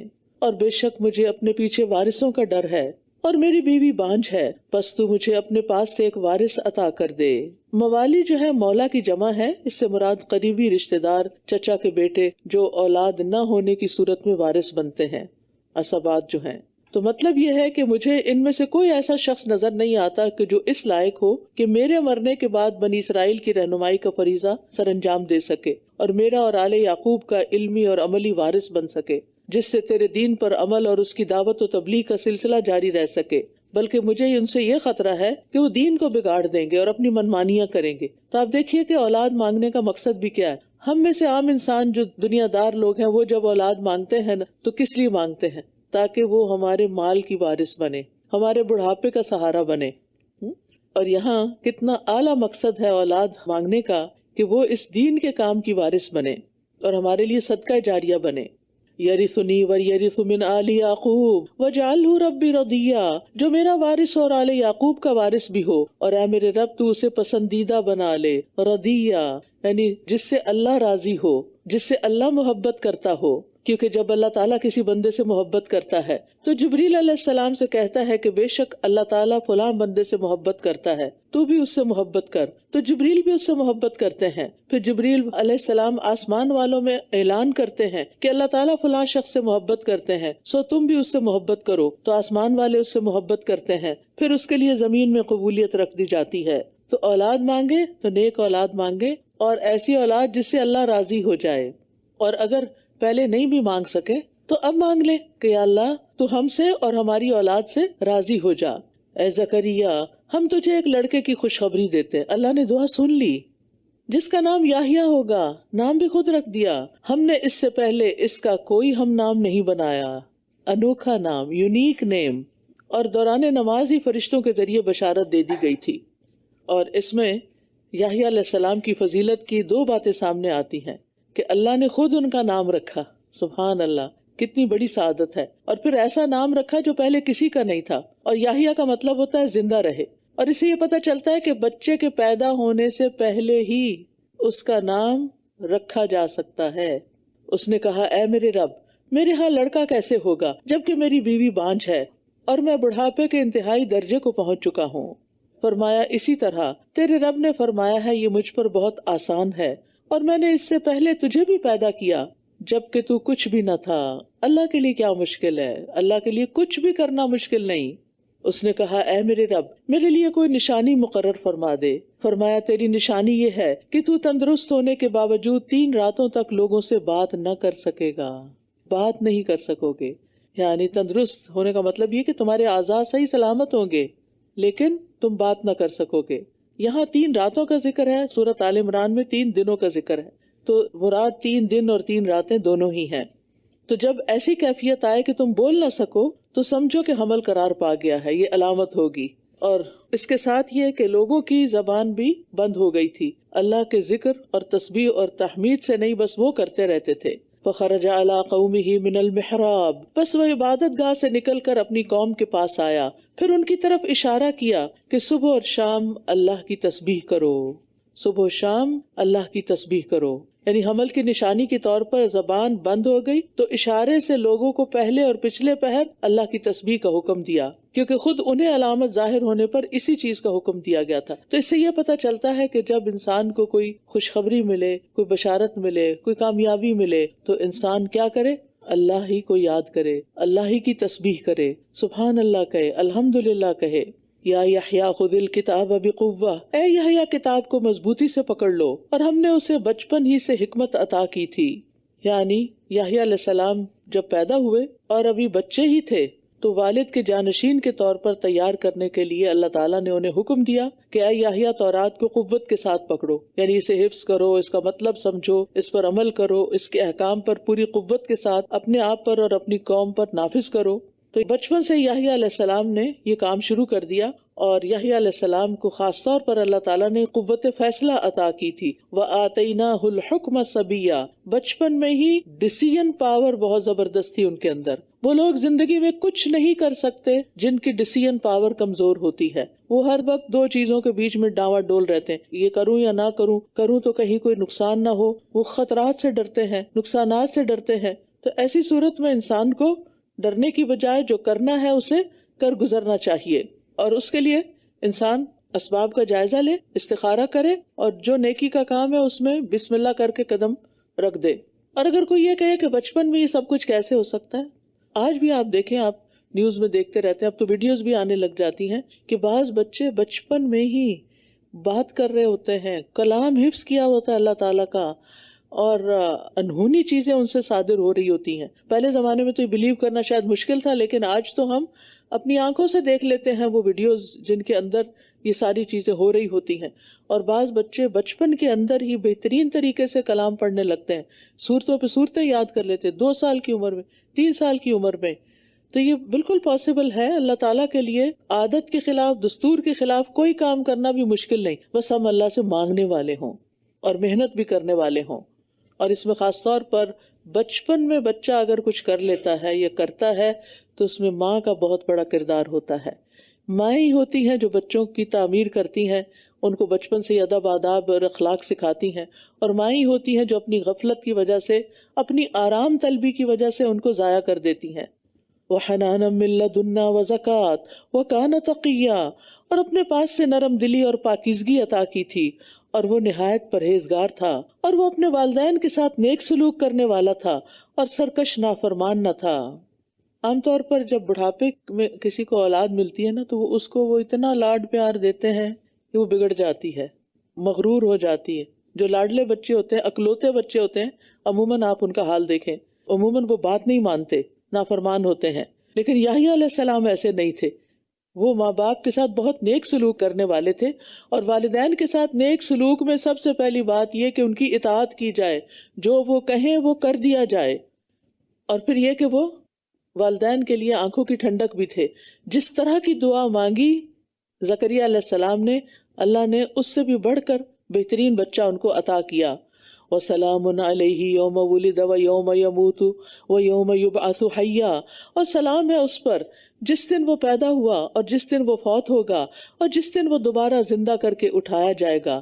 یہ 3 وقت انتہائی پریشانی کے وقت ہیں، اور وہ ان 3 اوقات میں ہر پریشانی سے سلامت رہیں گے. وَاذْكُرْ فِي الْكِتَابِ مریم، اور کتاب میں مریم کا ذکر کیجئے جب وہ اپنے گھر والوں سے الگ ہو کر مشرق کی طرف ایک مکان میں آ گئی تھی. یعنی مریم علیہ السلام جو تھی، جو کہ اسی فیملی سے تھی، تو ان کا بھی ذکر ساتھ ہی آ گیا ہے. اور وہ علیحدہ ہونے کا مطلب کیا ہے کہ مسیح علیہ السلام کی پیدائش کی خاطر وہ پہلے تو ہیکل میں تھی اور وہاں دن رات عبادت کرتی تھی، لیکن جب حمل کے آثار نظر آنے لگے تو دور ایک جگہ پر چلی گئیں. اور کہا جاتا ہے کہ مسیح علیہ السلام کی پیدائش بھی وہیں ہوئی، اور یہ بیت المقدس کے مشرقی جانب ہوئی تھی، اسی لیے نصارہ نے مشرق کو اپنا قبلہ بنایا ہوا ہے. پھر اس نے ان کی طرف سے پردہ کر لیا، تو ہم نے اس کی طرف اپنی روح فرشتے کو بھیجا، تو اس نے اس کے سامنے ایک مکمل انسان کی صورت اختیار کی. اس سے پتہ چلتا ہے کہ جبریل علیہ السلام پورے انسان کی شکل میں مریم علیہ السلام کے پاس آئے تھے. قالت انی اعوذ بالرحمن منک ان کنت تقیا، وہ کہنے لگی میں تجھ سے رحمان کی پناہ مانگتی ہوں اگر تو اللہ سے ڈرنے والا ہے. اب یہ مریم علیہ السلام اور جبریل علیہ السلام کی آپس کی بات چیت ہے. یعنی یہ صورتحال دیکھ کے کہ ان کے حجرے میں کبھی کوئی آیا نہیں، کوئی مرد انہوں نے کبھی دیکھا نہیں، تو یہ ایک نوجوان مرد کہاں سے آ گیا، تو سخت خوف زدہ ہو گئی. اور یہ بڑا ہی نازک وقت تھا، خود بھی نوجوان تھی اور سامنے نوجوان خوش شکل مرد کھڑا ہے، اور تنہائی بھی تھی، کوئی دوسرا بھی پاس موجود نہیں. لیکن جو نووارد تھا اس کا نورانی چہرہ دیکھ کر ان کو کچھ سمجھ تو آ گئی بات کہ یہ کوئی پرہیزگار انسان ہی معلوم ہوتا ہے. لہٰذا اللہ کا واسطہ دے کر کہا کہ میں تیری طرف سے رحمان کی پناہ میں آتی ہوں، یعنی اس بات سے کہ تو مجھ پر کسی قسم کی دست درازی کرے. اس نے کہا میں تو تیرے رب کا بھیجا ہوا ہوں، یعنی فرشتہ ہوں، تاکہ میں اللہ کے اذن سے تجھے ایک پاکیزہ لڑکا عطا کروں. وہ کہنے لگی میرے لیے کوئی لڑکا کیسے ہوگا جبکہ مجھے کسی انسان نے چھوا تک نہیں، اور نہ ہی میں کوئی بدکار عورت ہوں. اس نے کہا اسی طرح ہوگا، تیرے رب نے فرمایا ہے کہ یہ مجھ پر بہت آسان ہے، اور تاکہ ہم اسے لوگوں کے لیے ایک نشانی اور اپنی طرف سے ایک رحمت بنا دیں، اور یہ کام طے شدہ ہے، یعنی یہ تو ہو کر ہی رہنا ہے. پھر وہ اس سے حاملہ ہو گئی تو اسے لے کر ایک دور کے مقام پر چلی گئی. یعنی جب حضرت مریم حاملہ ہو گئی تو اب اس علاقے میں رہنا انہیں پسند نہیں تھا، تو بیت المقدس والا حجرہ چھوڑ کر دور کے مقام پہ چلی گئی. کہا جاتا کہ یہ مقام بیت اللحم تھا اور یہ وہاں سے تقریباً 8 میل دور تھا. پھر درد ذہ اسے کھجور کے تنے تک لے آیا، یعنی حجرے سے باہر آ گئی. وہ کہنے لگی اے کاش کہ میں اس سے پہلے ہی مر جاتی اور بھولی بسری ہو جاتی. تو فرشتے نے اسے اس کے نیچے سے پکارا کہ غم نہ کر، تیرے رب نے تیرے نیچے ایک نہر بہا دی ہے، غم نہ کر. اور کھجور کے تنے کو اپنی طرف ہلا، وہ تجھ پر پکی ہوئی تر و تازہ کھجوریں گرا دے گا. سبحان اللہ، کس طرح اللہ سبحانہ تعالیٰ نے ان کے لیے رزق کا انتظام کیا. تو اس سے پتہ چلتا ہے کہ جو عورت بچہ پیدا کرے اس کے لیے طاقت والی غذا ہونی چاہیے اور انرجی بھی آنی چاہیے اس کو. تو کھجور میں چونکہ میٹھا بھی ہوتا ہے اور ویسے بھی اس کے اندر بے شمار فائدے ہوتے ہیں، تو اللہ تعالیٰ نے ان کے لیے بہترین غذا کا انتظام کیا. اگر اس سے کوئی بہتر ہوتی نفاس والی عورت کے لیے تو اللہ تعالیٰ وہ مریم علیہ السلام کو دیتے. نبی صلی اللہ علیہ وسلم نے فرمایا جس گھر میں کھجور نہیں وہ اس گھر کی مانند ہے جس میں کوئی کھانا نہیں. یعنی کھجور کھانے کا کام کرتی ہے. اور آج کل تو ماشاءاللہ آپ سب کے گھر میں کھجور ہوگی. کھجور ہم صرف افطاری پہ کھاتے ہیں، جبکہ نبی صلی اللہ علیہ وسلم نے فرمایا کھجور مومن کی بہترین سحری ہے، تو سحری میں بھی کچھ نہ کچھ کھا لیا کریں. فَكُلِي وَاشْرَبِي وَقَرِّي عَيْنًا، بس کھا اور پی اور آنکھیں ٹھنڈی کر، خوش ہو جا. پھر اگر تو کسی انسان کو دیکھے تو کہہ دینا کہ میں نے تو رحمان کے لیے روزے کی نظر مانی ہے، لہٰذا آج میں کسی انسان سے ہرگز کوئی بات نہ کروں گی. یعنی چپ رہنا. خاموشی بھی کئی باتوں کی بات ہوتی ہے، کئی سوالوں کا جواب ہوتی ہے. تو اس لیے ضروری نہیں ہوتا کہ اگر کوئی آپ پر کوئی الزام دھرے تو آپ فوراً بولنا شروع کر دیں، ڈیفینسو ہو جائیں اور بہت سی بحث شروع کر دیں. بہت سے مواقع پر خاموشی بولنے سے زیادہ بہتر ہوتی ہے. اللہ ہمیں وہ حکمت دے دے کہ ہم جیسے بولنا سیکھ گئے ہیں ایسے ہی خاموش رہنا بھی سیکھیں. پھر وہ اسے اٹھائے ہوئے اپنی قوم کے پاس لے آئی. وہ کہنے لگے اے مریم تو ایک عجیب چیز لائی ہے. یعنی اللہ کی کرامت کو دیکھ کر مریم علیہ السلام کو اطمینان ہو گیا کہ اللہ تعالیٰ اس کو رسوا نہیں ہونے دے گا. لیکن اب فکر تو تھی بہرحال قوم کیا ریاکشن شو کرتی، اور قوم نے تو وہی کیا جو بنی اسرائیل کرتے ہیں. یا اخت ہارون، اے ہارون کی بہن، تیرا باپ کوئی برا آدمی نہ تھا اور نہ ہی تیری ماں کوئی بدکار عورت تھی. اب یہ کون سے ہارون ہیں؟ یہ موسیٰ علیہ السلام کے بھائی ہارون نہیں ہیں، کیونکہ وہ تو موسیٰ علیہ السلام کے زمانے میں گزر چکے. یہ یا تو حضرت مریم کے اپنے سگے بھائی تھے کوئی ہارون، اور بہت نیک انسان تھے کہ ان کی نیکی کا ذکر کر کے انہوں نے حضرت مریم کو یعنی ایک طرح سے کچھ لان تان کی، لیکن جو کہ حق نہیں بنتا تھا ان کا، کیونکہ وہ سمجھتے تھے کہ نعوذ باللہ یہ کوئی شاید ناجائز بچہ لے کر آئی ہیں. فَأَشَارَتْ إِلَيْهِ، بولی کچھ نہیں اللہ تعالیٰ کے حکم کے مطابق، تو اس نے اس بچے کی طرف اشارہ کر دیا. وہ کہنے لگے بھلا ہم اس سے کیسے بات کریں جو ابھی گود میں ایک بچہ ہی ہے. بچہ بول اٹھا، وہ بول اٹھا بے شک میں اللہ کا بندہ ہوں، اس نے مجھے کتاب عطا کی اور مجھے نبی بنایا. اب آپ دیکھ رہے ہیں کہ عیسیٰ علیہ السلام بھی ایکسیپشنل بچے تھے اور ماں کی گود میں ہی بولنا شروع ہو گئے. اور اس نے مجھے بابرکت بنایا ہے جہاں پر بھی میں ہوں، اور اس نے مجھے نماز اور زکوٰۃ کا تاکیدی حکم دیا ہے جب تک میں زندہ رہوں. وَجَعَلَنِي مُبَارَكًا أَيْنَمَا كُنتُ، یعنی بہت بابرکت. برکت کا مطلب ہوتا ہے خیر کثیر، اور یہ برکہ سے ہے جس کا معنی تالاب ہوتا ہے جس میں بہت پانی ہوتا ہے، یعنی اس سے بے شمار لوگ فائدہ اٹھاتے رہتے ہیں. تو مبارک انسان وہ ہوتا ہے جس سے ہر کوئی فائدہ اٹھائے. اور ہم کیا کہتے ہیں، میں کوئی ڈور میٹ ہوں کہ ہر کوئی میرے اوپر سے گزر جائے؟ کیوں مجھے ہر کوئی یوز کرے؟ لوگ مجھے یوز کرتے ہیں، لوگ مجھ سے فائدہ اٹھاتے ہیں، میں کسی کو نہ نہیں کر سکتی. آپ خوش قسمت ہیں کہ جس کو اللہ نے لوگوں کے فائدے کے لیے بنایا ہے. یہ نہیں سوچنا چاہیے کہ میں ہی کیوں، نہیں، شکر ہے کہ میں ہی ہوں کہ اللہ نے مجھ سے یہ کام لیا، کیونکہ ہر ایک کو اللہ نے مختلف نعمتیں دے رکھی ہیں. تو جو نعمت آپ کو ملی ہے اس نعمت کو بانٹیں، اور نعمتیں دینے سے بڑھتی ہیں، روکنے سے نہیں بڑھتی. اور پھر یہاں ایک بڑی اہم بات ہے کہ مجھے نماز اور زکوٰۃ کا حکم دیا جب تک میں زندہ رہوں. تو اس سے کیا پتہ چلتا ہے کہ شریعت کے احکام کا انسان موت تک پابند رہے گا. وَاعْبُدْ رَبَّكَ حَتَّى يَأْتِيَكَ الْيَقِينُ، یعنی ہر پیغمبر کو نماز کی پابندی کا حکم ہے. ابراہیم علیہ السلام نے اپنے اور اپنی اولاد کی نماز کی پابندی کی دعا مانگی، رب اجعلنی مقیم الصلاۃ ومن ذریتی. اور کوئی بھی شخص نماز کے بغیر ولی اللہ نہیں بن سکتا، کیونکہ بعض لوگ کہتے ہیں کہ وہ تو اتنے پہنچے ہوئے ہیں کہ اب ان سے نماز معاف ہو گئی. کسی سے کوئی نماز معاف نہیں ہوتی، یہ سب آخری دم تک ادا کرنی ہوتی، جب تک انسان کی جان میں جان ہے اور وہ ادا کر سکتا ہے، ہوش میں ہوئے. اور پھر اللہ کی عبادت کے بعد اپنی والدہ سے نیک سلوک کرنے والا، وَبَرًّا بِوَالِدَتِي وَلَمْ يَجْعَلْنِي جَبَّارًا شَقِيًّا، اور اپنی والدہ سے نیک سلوک کرنے والا بنایا ہے اور مجھے سرکش اور بدبخت نہیں بنایا. اس سے پتہ چلتا ہے کہ والدین سے بدسلوکی کرنے والا شقی اور بد نصیب بدبخت ہوتا ہے. انسان کی خوش قسمتی اس بات میں ہے کہ وہ اپنے والدین کے لیے کتنا فائدہ مند ہے، اور خصوصاً ایسی والدہ جو باپ اور ماں دونوں کی جگہ ہو، سنگل پیرنٹ. اس کا خیال رکھنا تو اور بھی زیادہ ضروری ہے.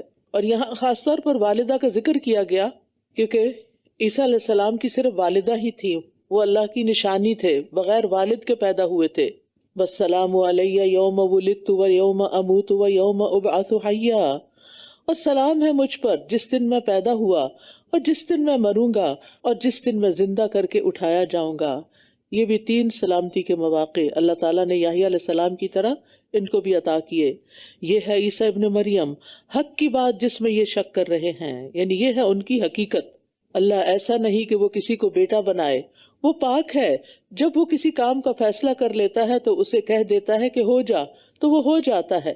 یعنی جو رب، جو ذات کن کہہ کے سب کچھ کر سکتا ہے، اسے بیٹے کی کوئی ضرورت نہیں ہے. کیونکہ بیٹا تو اس کی ضرورت ہوتی ہے جس پہ بڑھاپا آتا ہے، جو کمزور ہوتا ہے، محتاج ہوتا ہے، فنا ہونے والا ہوتا ہے اور اس کو وارث کی ضرورت ہوتی ہے. لہٰذا کوئی انسان عبادت کا حقدار نہیں کہ اس کے نام پر نظر نیاز کی جائے، بلکہ صرف اللہ ہی کی خاطر ہمیں اللہ ہی کی عبادت کرنی چاہیے، اللہ کی رضا کی خاطر. وَإِنَّ اللَّهَ رَبِّي وَرَبُّكُمْ فَاعْبُدُوهُ هَذَا صِرَاطٌ مُسْتَقِيمٌ، اور بے شک میرا رب اور تمہارا رب اللہ ہی ہے، بس اسی کی عبادت کرو، یہی سیدھا راستہ ہے. فَاخْتَلَفَ الْأَحْزَابُ مِن بَيْنِهِمْ، پھر یہ گروہ عیسیٰ علیہ السلام کے بارے میں آپس میں اختلاف کرنے لگے. تو جن لوگوں نے کفر کیا ان کے لیے ایک بڑے دن کی حاضری کے باعث ہلاکت ہے. یعنی بنی اسرائیل کے اندر آپس میں ہی اختلاف ہو گیا ان کی حقیقت کے بارے میں، کیونکہ یہود نے انہیں ولد الزنا کہا اور جادوگر قرار دیا، اور نصارہ کئی گروہوں میں بٹ گئے. کسی نے کہا اللہ مسیح ہی تو ہے، کسی نے کہا مسیح اللہ کا بیٹا ہے، کسی نے کہا مسیح 3 معبودوں میں سے تیسرا ہے. تو اپنے اپنے ورژنز ہیں ان کے، آپس کا اختلاف ہے. اسمع بہم و ابصر، کیا خوب سننے والے اور کیا خوب دیکھنے والے ہوں گے جس دن وہ ہمارے پاس آئیں گے. لیکن ظالم لوگ آج کے دن سری گمراہی میں مبتلا ہیں. تو اس سے پتہ چلتا ہے کہ قیامت کے دن کوئی بھی شخص حق سے روگردانی نہ کر سکے گا. آج یہ حق سے اندھے بہ رہے ہیں، لیکن قیامت کے دن ان کے آنکھیں اور کان خوب کھل جائیں گے اور وہ کہیں گے ربنا ابصرنا وسمعنا فرجعنا نعمل صالحا، کہ ہم نے دیکھ لیا، اب حقیقت نظر آ گئی، ہم نے سن لیا، اب تو ہمیں واپس لوٹا کہ ہم نیک کام کر کے آئیں. لیکن کسی کے لیے کوئی واپسی نہیں ہوگی. وَأَنذِرْهُمْ يَوْمَ الْحَسْرَةِ، اور انہیں حسرت کے دن سے ڈرائیے. یہ قیامت کا دن ہے جس میں ہر انسان کو ریگریٹس ہوں گے، حسرت ہوگی. جنہوں نے کفر کیا ان کو تو ہوگی ہی ہوگی، جنہوں نے غلط کام کیے ان کو تو ہوگی ہی ہوگی، لیکن جنہوں نے نیک کام کیے ہوگے ان کو بھی حسرت ہوگی. کس بات کی؟ کاش کچھ نیکیاں اور کر لیتے. ہم نے اپنا وقت کیوں ضائع کیا؟ ہم نے اپنی جوانی کیوں ضائع کر دی؟ ہم نے اپنی صلاحیتوں سے کام کیوں نہیں لیا؟ ہم تو بہت کچھ کر سکتے تھے. آج ہمیں احساس ہی نہیں ہوتا. ہم گھنٹوں بیٹھ کے فضول باتیں کرتے ہیں یا دیکھتے رہتے ہیں یا ادھر ادھر بیکار کے کاموں میں الجھے رہتے ہیں اور وہ چیزیں نہیں کرتے، وہ کام نہیں کرتے جو ہماری آخرت میں ہمیں فائدہ دینے والی ہیں. تو یہ سارے اوقات قیامت کے دن انسان کے لیے حسرت کا باعث ہوں گے، اور انہیں حسرت کے دن سے ڈرائیے جب ہر معاملے کا فیصلہ کر دیا جائے گا، جبکہ آج وہ غفلت میں ہیں اور وہ ایمان نہیں لا رہے. بے شک زمین اور جو کچھ اس پر ہے اس کے وارث ہم ہی ہوں گے اور ہماری ہی طرف وہ لوٹائے جائیں گے. اور اس کتاب میں ابراہیم کا ذکر کیجئے، بے شک وہ بہت سچا تھا اور نبی تھا. جب اس نے اپنے باپ سے کہا اے میرے ابا جان، آپ کیوں اس کی عبادت کرتے ہیں جو نہ سنتا ہے اور نہ دیکھتا ہے اور نہ ہی وہ آپ کے کچھ کام آتا ہے. یہاں دیکھیے ابراہیم علیہ السلام اپنے والد سے کس طرح ادب سے بات کر رہے ہیں. حالانکہ باپ کا تو آپ کو معلوم ہی ہے کہ اس کے دل میں بیٹے کے لیے کوئی رحم نہیں. یا ابت انی قد جاءنی من العلم ما لم یأتک فاتبعنی اہدک صراطا سویا. اے میرے ابا جان، میرے پاس وہ علم آیا ہے جو آپ کے پاس نہیں، بس آپ میری پیروی کیجئے، میں سیدھے رستے کی طرف آپ کی رہنمائی کروں گا. یعنی کتنا خوبصورت انداز ہے خطاب کا. یہ نہیں کہا آپ تو جاہل ہیں، یو ڈونٹ نو. آج کے بچے کیا کہتے ہیں؟ یو ڈونٹ نو مام، یو ڈونٹ نو، آپ کو کچھ پتا نہیں، ہنسنا شروع کر دیتے ہیں. لیکن یہاں آپ کتنے ادب سے کہتے ہیں کہ میرے پاس کچھ ایسا علم ہے جو آپ کے پاس نہیں، آپ میرے پیچھے چلیے، میرے پیچھے آئیے، میں آپ کو رستہ دکھاتا ہوں. یہ بالکل ایسے ہی جیسے کہیں جا رہے ہوں گاڑی میں تو بچے بھی ساتھ ہوتے ہیں، خود بھی، تو بعض اوقات بچوں کو زیادہ پتا ہوتا ہے کہ آپ ادھر موڑ لیں، آپ یہ گھر ہے وہ میں نے پہلے سے دیکھا ہوا، تو ہم مائنڈ نہیں کرتے، ہم کہتے چلو ٹھیک ہے. تو اسی طرح یہاں کو ایسی بات نہیں کہ ابراہیم علیہ السلام اپنے والد کو کوئی لیٹ ڈاؤن کر رہے ہیں، بلکہ ابراہیم علیہ السلام کے پاس جو علم تھا وہ ان کے والد کے پاس نہیں تھا، لہٰذا وہ ان کی خیر خواہی کر رہے ہیں۔ اس سے یہ بات بھی پتہ چلتی ہے کہ اگر آپ کو اپنے والدین کے اندر کوئی غلطی نظر آتی ہے، کوئی عقیدے میں خرابی نظر آتی ہے، کوئی عبادات میں کمی نظر آتی ہے، تو پیار سے، محبت سے، اچھے انداز میں ان کو بتائیے تاکہ ان کی آخرت بھی بہتر ہو۔ آپ کے حسن سلوک کا سب سے زیادہ مستحق کون ہو سکتا ہے؟ والدین۔ اور کچھ لوگ گھر والوں کی طرف تو توجہ ہی نہیں دیتے، سب سے پہلے اپنے اوپر کام نہیں کرتے، پھر اپنے بچوں کو کوئی اہمیت اور توجہ نہیں دیتے اور دنیا بھر کی اصلاح کے لیے نکل پڑتے ہیں۔ یہ انتہائی غلط طریقہ ہے۔ سب سے پہلے انسان کو اپنے اخلاق، اپنے معاملات، اپنے ایمان، اپنی عبادات کو بہتر کرنا چاہیے، کیونکہ اس کے بغیر آپ کی کوششیں قبول نہیں ہوں گی، بلکہ الٹا جرمانہ پڑ جائے گا کہ دوسروں کو نماز کا طریقہ سکھا رہے تھے، خود اپنی نماز کیسی تھی، دوسروں کو نصیحت اور خود میاں فضیحت۔ تو یہ نہیں ہونا چاہیے۔ یہ ہم سب کے لیے، میرے لیے بھی، آپ کے لیے، سب کے لیے، کہ سب سے پہلا حق ہم پر ہمارے والدین کا ہے، پھر اس کے بعد ہماری اولاد کا ہے، شوہر کا ہے، بہن بھائیوں کا ہے، رشتہ داروں کا ہے، پھر باہر۔ نبی صلی اللہ علیہ وسلم نے سب سے پہلے تبلیغ کس کو کی تھی؟ سب سے پہلے مسلمان کون ہوا تھا؟ حضرت خدیجہ۔ پھر اس کے بعد قریبی رشتہ داروں کو بلایا تھا، دوست، یعنی جو قریب تھے۔ تو کسی بھی نیکی کے حقدار سب سے زیادہ قریب ترین لوگ ہوتے ہیں، اور اگر وہ نہ مانے تو سب سے زیادہ رو کر گڑ گڑا کر انبیاء کی سنت کے مطابق ان کے لیے دعائیں کرنی چاہیے۔ یعنی ہم ان سے کبھی بھی بے نیاز نہیں ہو سکتے کہ اب وہ عمر کے اس حصے کو پہنچ گئے تو اب چھوڑو ان کو، ایڈلٹس ہیں، خود اپنے رسپانسبل ہیں، نماز پڑھیں یا نہ پڑھیں، ہماری کوئی ذمہ داری نہیں۔ ہماری ذمہ داری ہے، ہماری ذمہ داری اگر ہے کہ اپنے نیبر کو بتائیں اور دنیا میں جا کے درس دیں، تو کیا ہماری ذمہ داری نہیں کہ اپنی اولاد کو بتائیں؟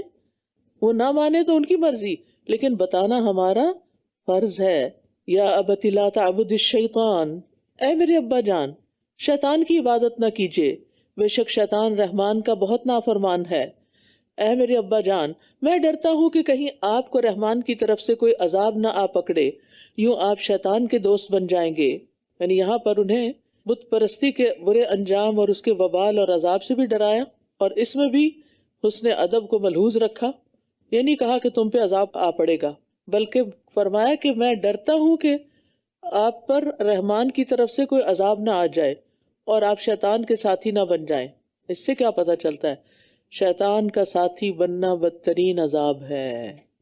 عذاب کی سب سے بدترین قسم کے انسان ہر معاملے میں شیطان کی بات مانے، اور شیطان انسان کے اندر خواہشات کے راستے سے آتا ہے کہ صرف اپنی خواہشات کی پیروی کرے اور اللہ کی بات کو پیچھے ڈال دے۔ جب انسان صبح اٹھتا ہے نماز کے لیے تو شیطان اٹھنے نہیں دیتا، وہ تھپکیاں دیتا ہے، ابھی تو بہت وقت ہے، ابھی سوئے رہو، لیکن انسان شیطان کو چھوڑ کر اپنے رب کی عبادت کے لیے اٹھ جاتا ہے۔ اس نے کہا، اے ابراہیم، کیا تو میرے معبودوں سے منہ موڑنے والا ہے؟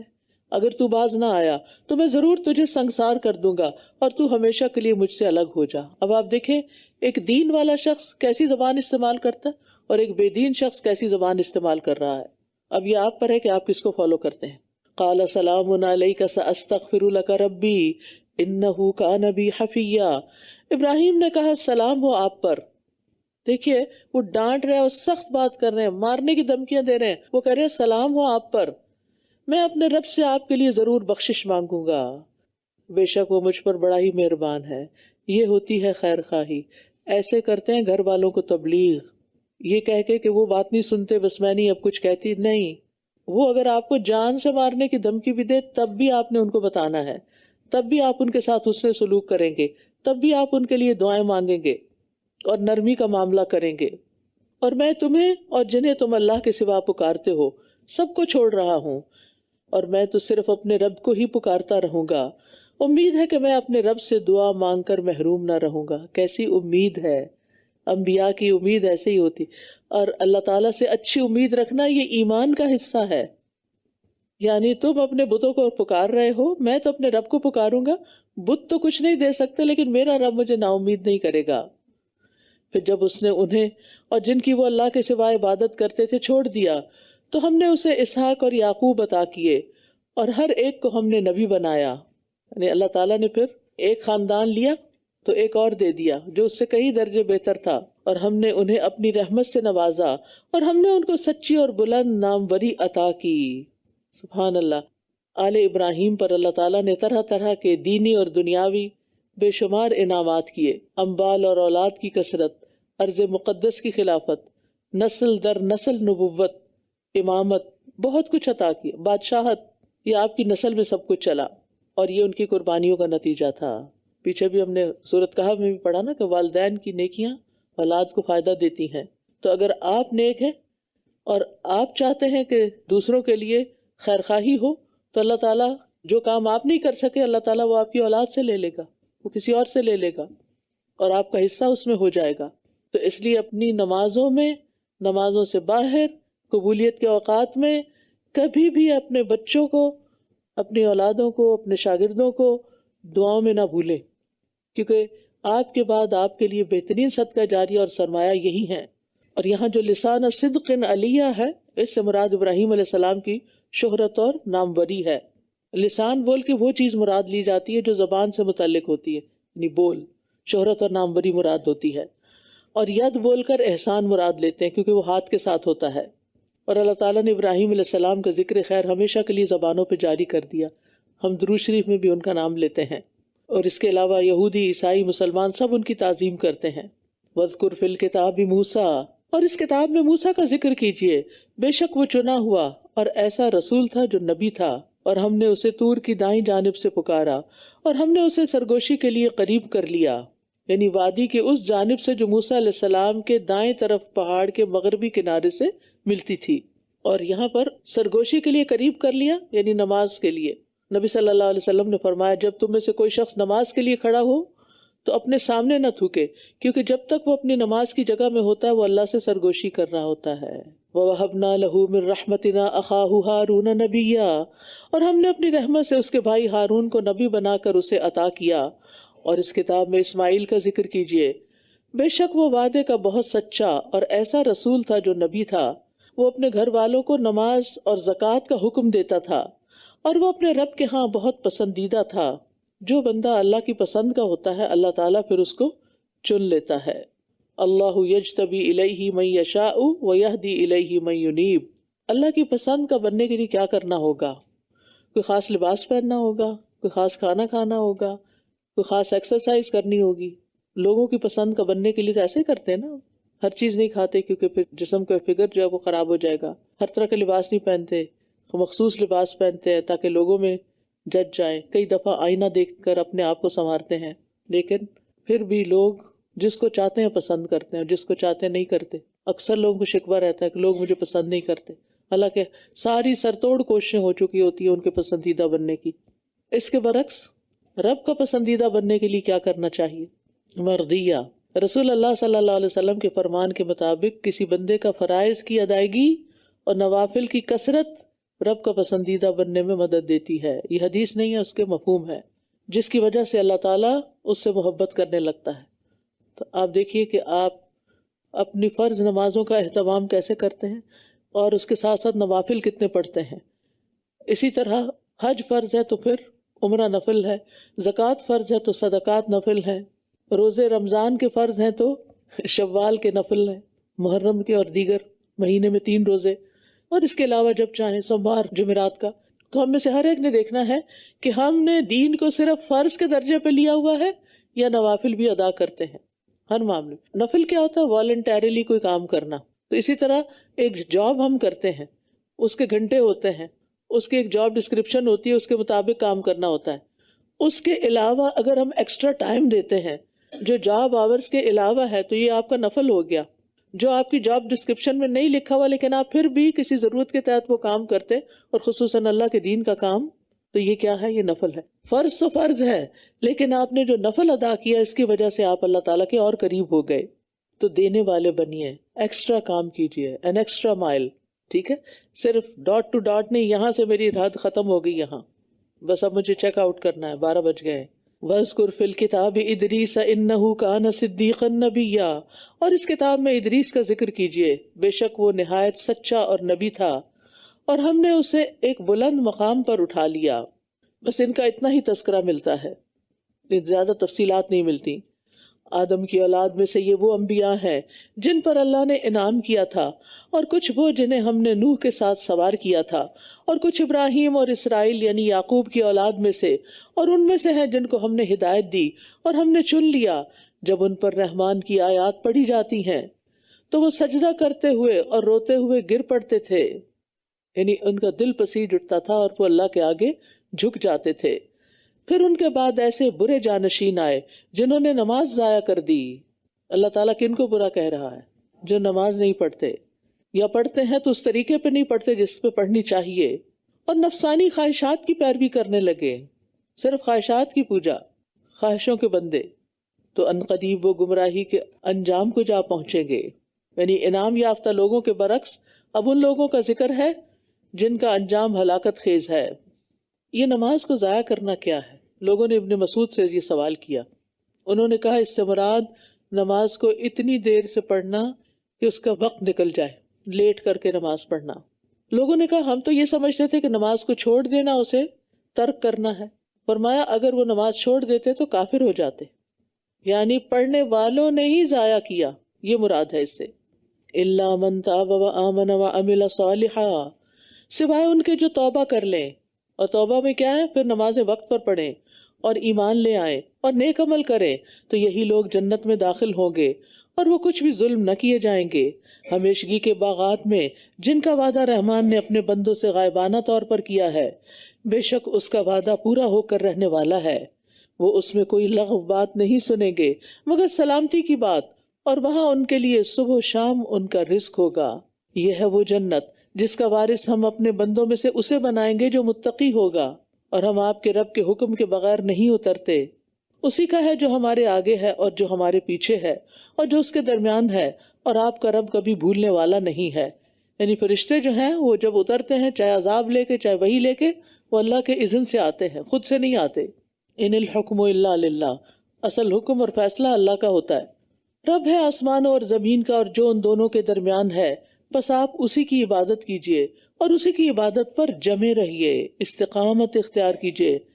کیا آپ اس کا کوئی اور ہم نام جانتے ہیں؟ نہیں، کوئی اور ہے ہی نہیں اس جیسا۔ وَيَقُولُ الْإِنسَانُ أَإِذَا مَا مِتُّ لَسَوْفَ أُخْرَجُ حَيًّا، اور انسان کہتا ہے جب میں مر جاؤں گا تو کیا واقعی میں زندہ کر کے نکالا جاؤں گا، دوبارہ قبر سے زندہ ہو کے اٹھوں گا؟ کیا انسان کو یاد نہیں آتا کہ ہم نے اس سے پہلے بھی اسے پیدا کیا تھا حالانکہ وہ کوئی چیز نہ تھا؟ بس آپ کے رب کی قسم، بے شک ہم انہیں اور شیاطین کو اکٹھا کریں گے، پھر ہم ضرور انہیں جہنم کے گرد گھٹنوں کے بل گرے ہوئے حاضر کریں گے، پھر ہم ہر گروہ میں سے اس کو ضرور کھینچ نکالیں گے جو ان میں سے رحمان کے مقابلے پر سرکشی میں زیادہ سخت تھا، پھر ہم بھی ان کو خوب جانتے ہیں جو اس جہنم میں جھونکے جانے کے زیادہ مستحق ہیں۔ وَإِن مِّنكُمْ إِلَّا وَارِدُهَا كَانَ عَلَىٰ رَبِّكَ حَتْمًا مَّقْضِيًّا، اور تم میں سے ہر ایک اس پر وارد ہونے والا ہے۔ کس پر؟ جہنم پر۔ یہ آپ کے رب کے ذمہ طے شدہ حتمی فیصلہ ہے۔ جہنم کے اوپر ایک پل رکھا جائے گا اور اس پر سے ہر نیک و بد کو گزرنا ہوگا، اور پھر مومنوں کے لیے وہ آرام دہ ہوگا جبکہ غیر مومن کے لیے ہلاکت کا باعث ہوگا۔ عبداللہ بن مسعود اس آیت کی تفسیر میں فرماتے ہیں کہ رسول اللہ صلی اللہ علیہ وسلم نے فرمایا تمام انسان جہنم سے گزریں گے، بعد میں اپنے اعمال کے مطابق وہاں سے نکل آئیں گے۔ جسر کے بارے میں نبی صلی اللہ علیہ وسلم نے فرمایا، آپ سے جب پوچھا گیا کہ یہ کیا ہے، فرمایا وہ بہت پھسلانے والا ہے، سلپری ہے، اس پر کنڈے اور آنکڑے ہیں اور بہت چوڑے گوکھرو ہیں جو مڑے ہوئے کانٹے ہیں، ایک طرح سے جو نجد میں ہوتے ہیں انہیں سادان کہتے ہیں۔ مومن اس پر سے نگاہ کی طرح، بجلی کی طرح، آندھی کی طرح اور بہترین گھڑ سواروں اور اونٹ کے سواروں کی طرح گزر جائیں گے، یعنی جیسے نگاہ ایسے اٹھائے بس اتنی دیر میں گزر گئے۔ پھر کوئی صحیح سلامت بچ کر نکلنے والا ہوگا، کوئی زخمی ہو کر بچ نکلنے والا ہوگا، کوئی جہنم کی آگ میں گرا دیا جانے والا ہوگا، یہاں تک کہ ان کا آخری شخص گھسٹتا ہوا گزر جائے گا۔ پتہ نہیں کتنا وقت لگے گا اس کو، اللہ تعالیٰ اس گزرنے کو آسان فرما دے، لیکن اس کے لیے طریقہ بھی بتا دیا گیا۔ ثم ننجی الذین اتقوا، پھر جن لوگوں نے تقوی اختیار کیا ہم ان کو نجات دے دیں گے، اور ظالموں کو اسی میں گھٹنوں کے بل گرا ہوا چھوڑ دیں گے، اوندھے، وہ یعنی اہل ایمان کو جہنم سے بچا لیا جائے گا، وہ سلامتی سے گزر جائیں گے، اپنے اپنے اعمال کے مطابق ان کی رفتار ہوگی، اور غیر مومن جہنم میں نیچے گر جائیں گے، یا گناہگار لوگ جہنم کے اندر گریں گے، پھر نبی صلی اللہ علیہ وسلم کی شفاعت کے ذریعے وہاں سے نکالے جائیں گے۔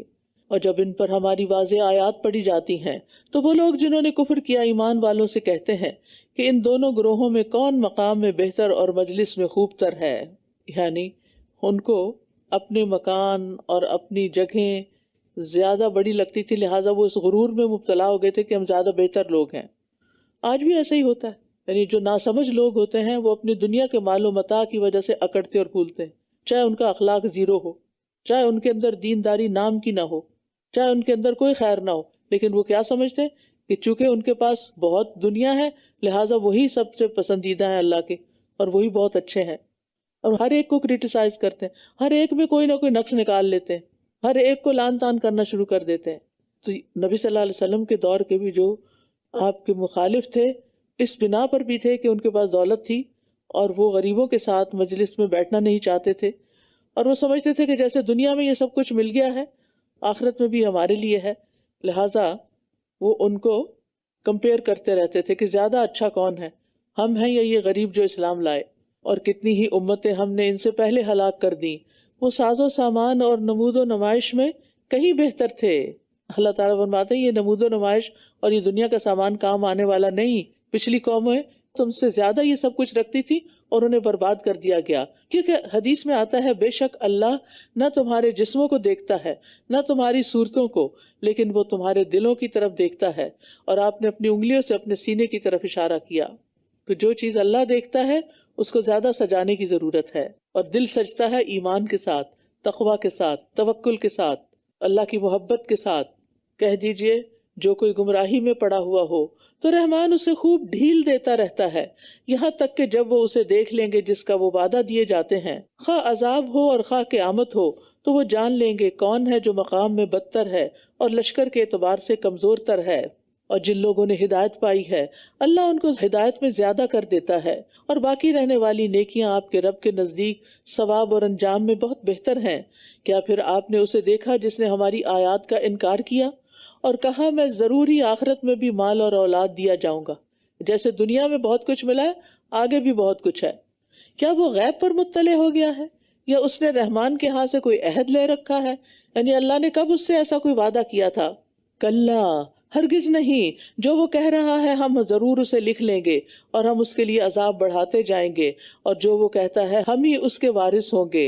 یعنی دنیا کا ساز و سامان تو وہ چھوڑ جائے گا، وہ تو ساتھ نہیں لے جا سکتا، وہاں تو یہ کسی کام نہیں آ سکتا، اور وہ ہمارے پاس اکیلا ہی آئے گا۔ اور انہوں نے اللہ کے سوا کچھ اور معبود بنا رکھے ہیں تاکہ وہ ان کے لیے عزت کا سبب ہوں، ہرگز نہیں، وہ جلد ہی ان کی عبادت کا انکار کر دیں گے اور وہ ان کے مخالف ہو جائیں گے۔ یعنی غیر اللہ سے امیدیں وابستہ کرنا نامرادی ہی نامرادی ہے، کچھ حاصل ہونے والا نہیں۔ کیا آپ نے دیکھا نہیں کہ بے شک ہم نے کافروں پر شیطانوں کو چھوڑ رکھا ہے، وہ انہیں خوب خوب اکساتے ہیں، تو آپ ان پر عذاب کے لیے جلدی نہ کیجیے، بے شک ہم ان کے لیے اچھی طرح دن گن رہے ہیں۔ یعنی ایک دن آئے گا کہ ان کے دن پورے ہو چکیں گے اور پھر ان کا ٹھکانہ وہی ہے، اور ان پر عذاب آنے میں پھر کچھ دیر نہیں ہوگی، جس دن ہم متقی لوگوں کو مہمان بنا کر رحمان کی طرف اکٹھا کریں گے۔ یعنی متقی لوگ رحمان کے معزز مہمان ہوں گے۔ دنیا میں شاہی مہمانوں کے قدم زمین پر نہیں ٹکتے۔ اگر آپ کو کبھی ایسا موقع ملا ہو دیکھنے کا تو وہاں پر جو رحمان کے مہمان ہوں گے، جو وفد کی شکل میں اللہ کے پاس جائیں گے، اصل میں وفد کہتے ہیں چند آدمیوں کی اس جماعت کو جو کسی اہم کام کے لیے، جسے ڈیلیگیشن بولتے ہیں، یا کوئی عطیہ حاصل کرنے کے لیے کسی بادشاہ یا بڑی شخصیت کے پاس جائے۔ وَنَسُوقُ الْمُجْرِمِينَ إِلَى جَهَنَّمَ وِرْدًا، اور مجرموں کو ہم سخت پیاس کی حالت میں جہنم کی طرف ہانک لے جائیں گے۔ وہ شفاعت کے مالک نہ ہوں گے سوائے اس کے جس نے رحمان سے کوئی عہد لے رکھا ہو، اور انہوں نے کہا کہ رحمان نے کوئی اولاد بنا لی ہے، یقیناً تم ایک بہت بھاری چیز بہتان بنا لائے ہو۔ قریب ہے کہ آسمان اس سے پھٹ پڑیں اور زمین شک ہو جائے اور پہاڑ ریزہ ریزہ ہو کر گر پڑیں کہ انہوں نے رحمان کے لیے کسی اولاد کا دعویٰ کیا، حالانکہ رحمان کے لائق نہیں کہ وہ کوئی اولاد بنا لے۔ آسمانوں اور زمین میں جو کوئی بھی ہے وہ رحمان کے پاس بندہ بن کر آنے والا ہے، یقیناً اس نے انہیں گھیر رکھا ہے اور خوب خوب شمار کر رکھا ہے۔ یعنی اللہ سے کوئی بھی بھاگ نہیں سکتا، اللہ نے ہر ایک کو گن کے رکھا ہوا ہے، اور گنی ہوئی چیز تو اگر کم ہو تو فوراً پوچھ گچھ شروع ہو جاتی کہاں گئی وہ. اور قیامت کے دن ان میں سے ہر ایک اس کے پاس اکیلا ہی آنے والا ہے. ان الذین آمنوا وعملوا الصالحات سیجعل لهم الرحمن ودا. بے شک جو لوگ ایمان لائے اور انہوں نے نیک عمل کیے، رحمان ان کے لیے ضرور دلوں میں محبت پیدا کر دے گا. تو مومنوں کی آپس کی محبت اللہ کا انعام ہے، اللہ کا انعام ہے. صراط الذین انعمت علیہم. بات صرف اتنی نہیں ہوتی کہ کوئی آپ سے محبت کرے تو آپ پر اللہ کا انعام ہو گیا. اگر اللہ تعالیٰ آپ کے دل میں نیک لوگوں کی محبت ڈال دیتا ہے تو یہ بھی آپ پر اللہ کا انعام ہے. ورنہ یہ بھی تو ہو سکتا تھا نا آپ کے دل میں کسی برے انسان کی محبت ہوتی تو پھر انسان اسی کے پیچھے جاتا ہے جس سے وہ محبت کرتا ہے. تو نیکوں سے محبت، کیونکہ المرء مع من احب، انسان انہی کے ساتھ ہوگا جن سے وہ محبت کرتا ہے. تو اگر دنیا میں نیک لوگوں سے محبت ہوئی تو قیامت کے دن بھی انہی کے ساتھ ہوں گے انشاءاللہ.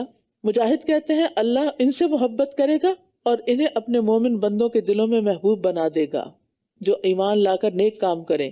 تو اس سے پتہ چلتا ہے کہ نیک کاموں کے ذریعے اللہ اور بندوں کی محبت حاصل ہوتی ہے. کیونکہ جو بندہ اللہ کی طرف متوجہ ہو جاتا ہے تو اللہ مومنوں کے دلوں کو اس کی طرف متوجہ کر دیتا ہے، یہاں تک کہ اللہ اسے مومنین کی محبت عطا کر دیتا ہے. بس ہم نے اس قرآن کو آپ کی زبان میں آسان کر دیا ہے تاکہ آپ اس کے ذریعے متقی لوگوں کو خوشخبری دیں اور جھگڑالو قوم کو خبردار کر دیں. اور ان سے پہلے کتنی ہی بستیاں ہم نے ہلاک کر دیں. کیا آپ ان میں سے کسی ایک کو بھی محسوس کرتے ہیں یا آپ ان کی کوئی آہٹ بھی پاتے ہیں؟ سورۃ طٰہٰ. بسم اللہ الرحمن الرحیم.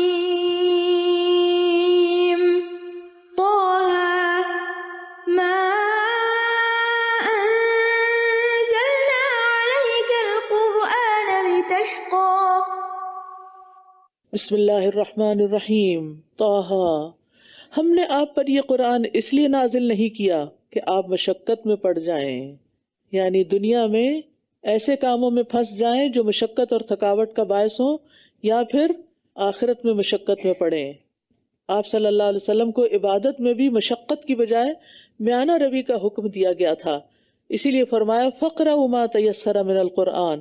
اور ایک اور بات یہ کہ قرآن تو سعادت بخشنے کے لیے آیا ہے، مشقت میں ڈالنے کے لیے نہیں آیا. قرآن پڑھ کر زندگی آسان ہو جاتی ہے، مشکل نہیں ہوتی. مشکل تو ہمارے اپنے اندر ہوتی ہے. إِلَّا تَذْكِرَةً لِمَن يَخْشَىٰ. بلکہ یہ ایک نصیحت ہے اس شخص کے لیے جو ڈرتا ہے. یعنی قرآن سے فائدہ صرف وہی اٹھاتا ہے جو اللہ سے ڈرتا ہے. سَيَذَّكَّرُ مَن يَخْشَىٰ اس ہستی کی طرف سے نازل کردہ ہے جس نے زمین اور بلند آسمانوں کو پیدا کیا. یعنی قرآن مخلوق کے لیے ہر طرح کی سعادت کا باعث ہے.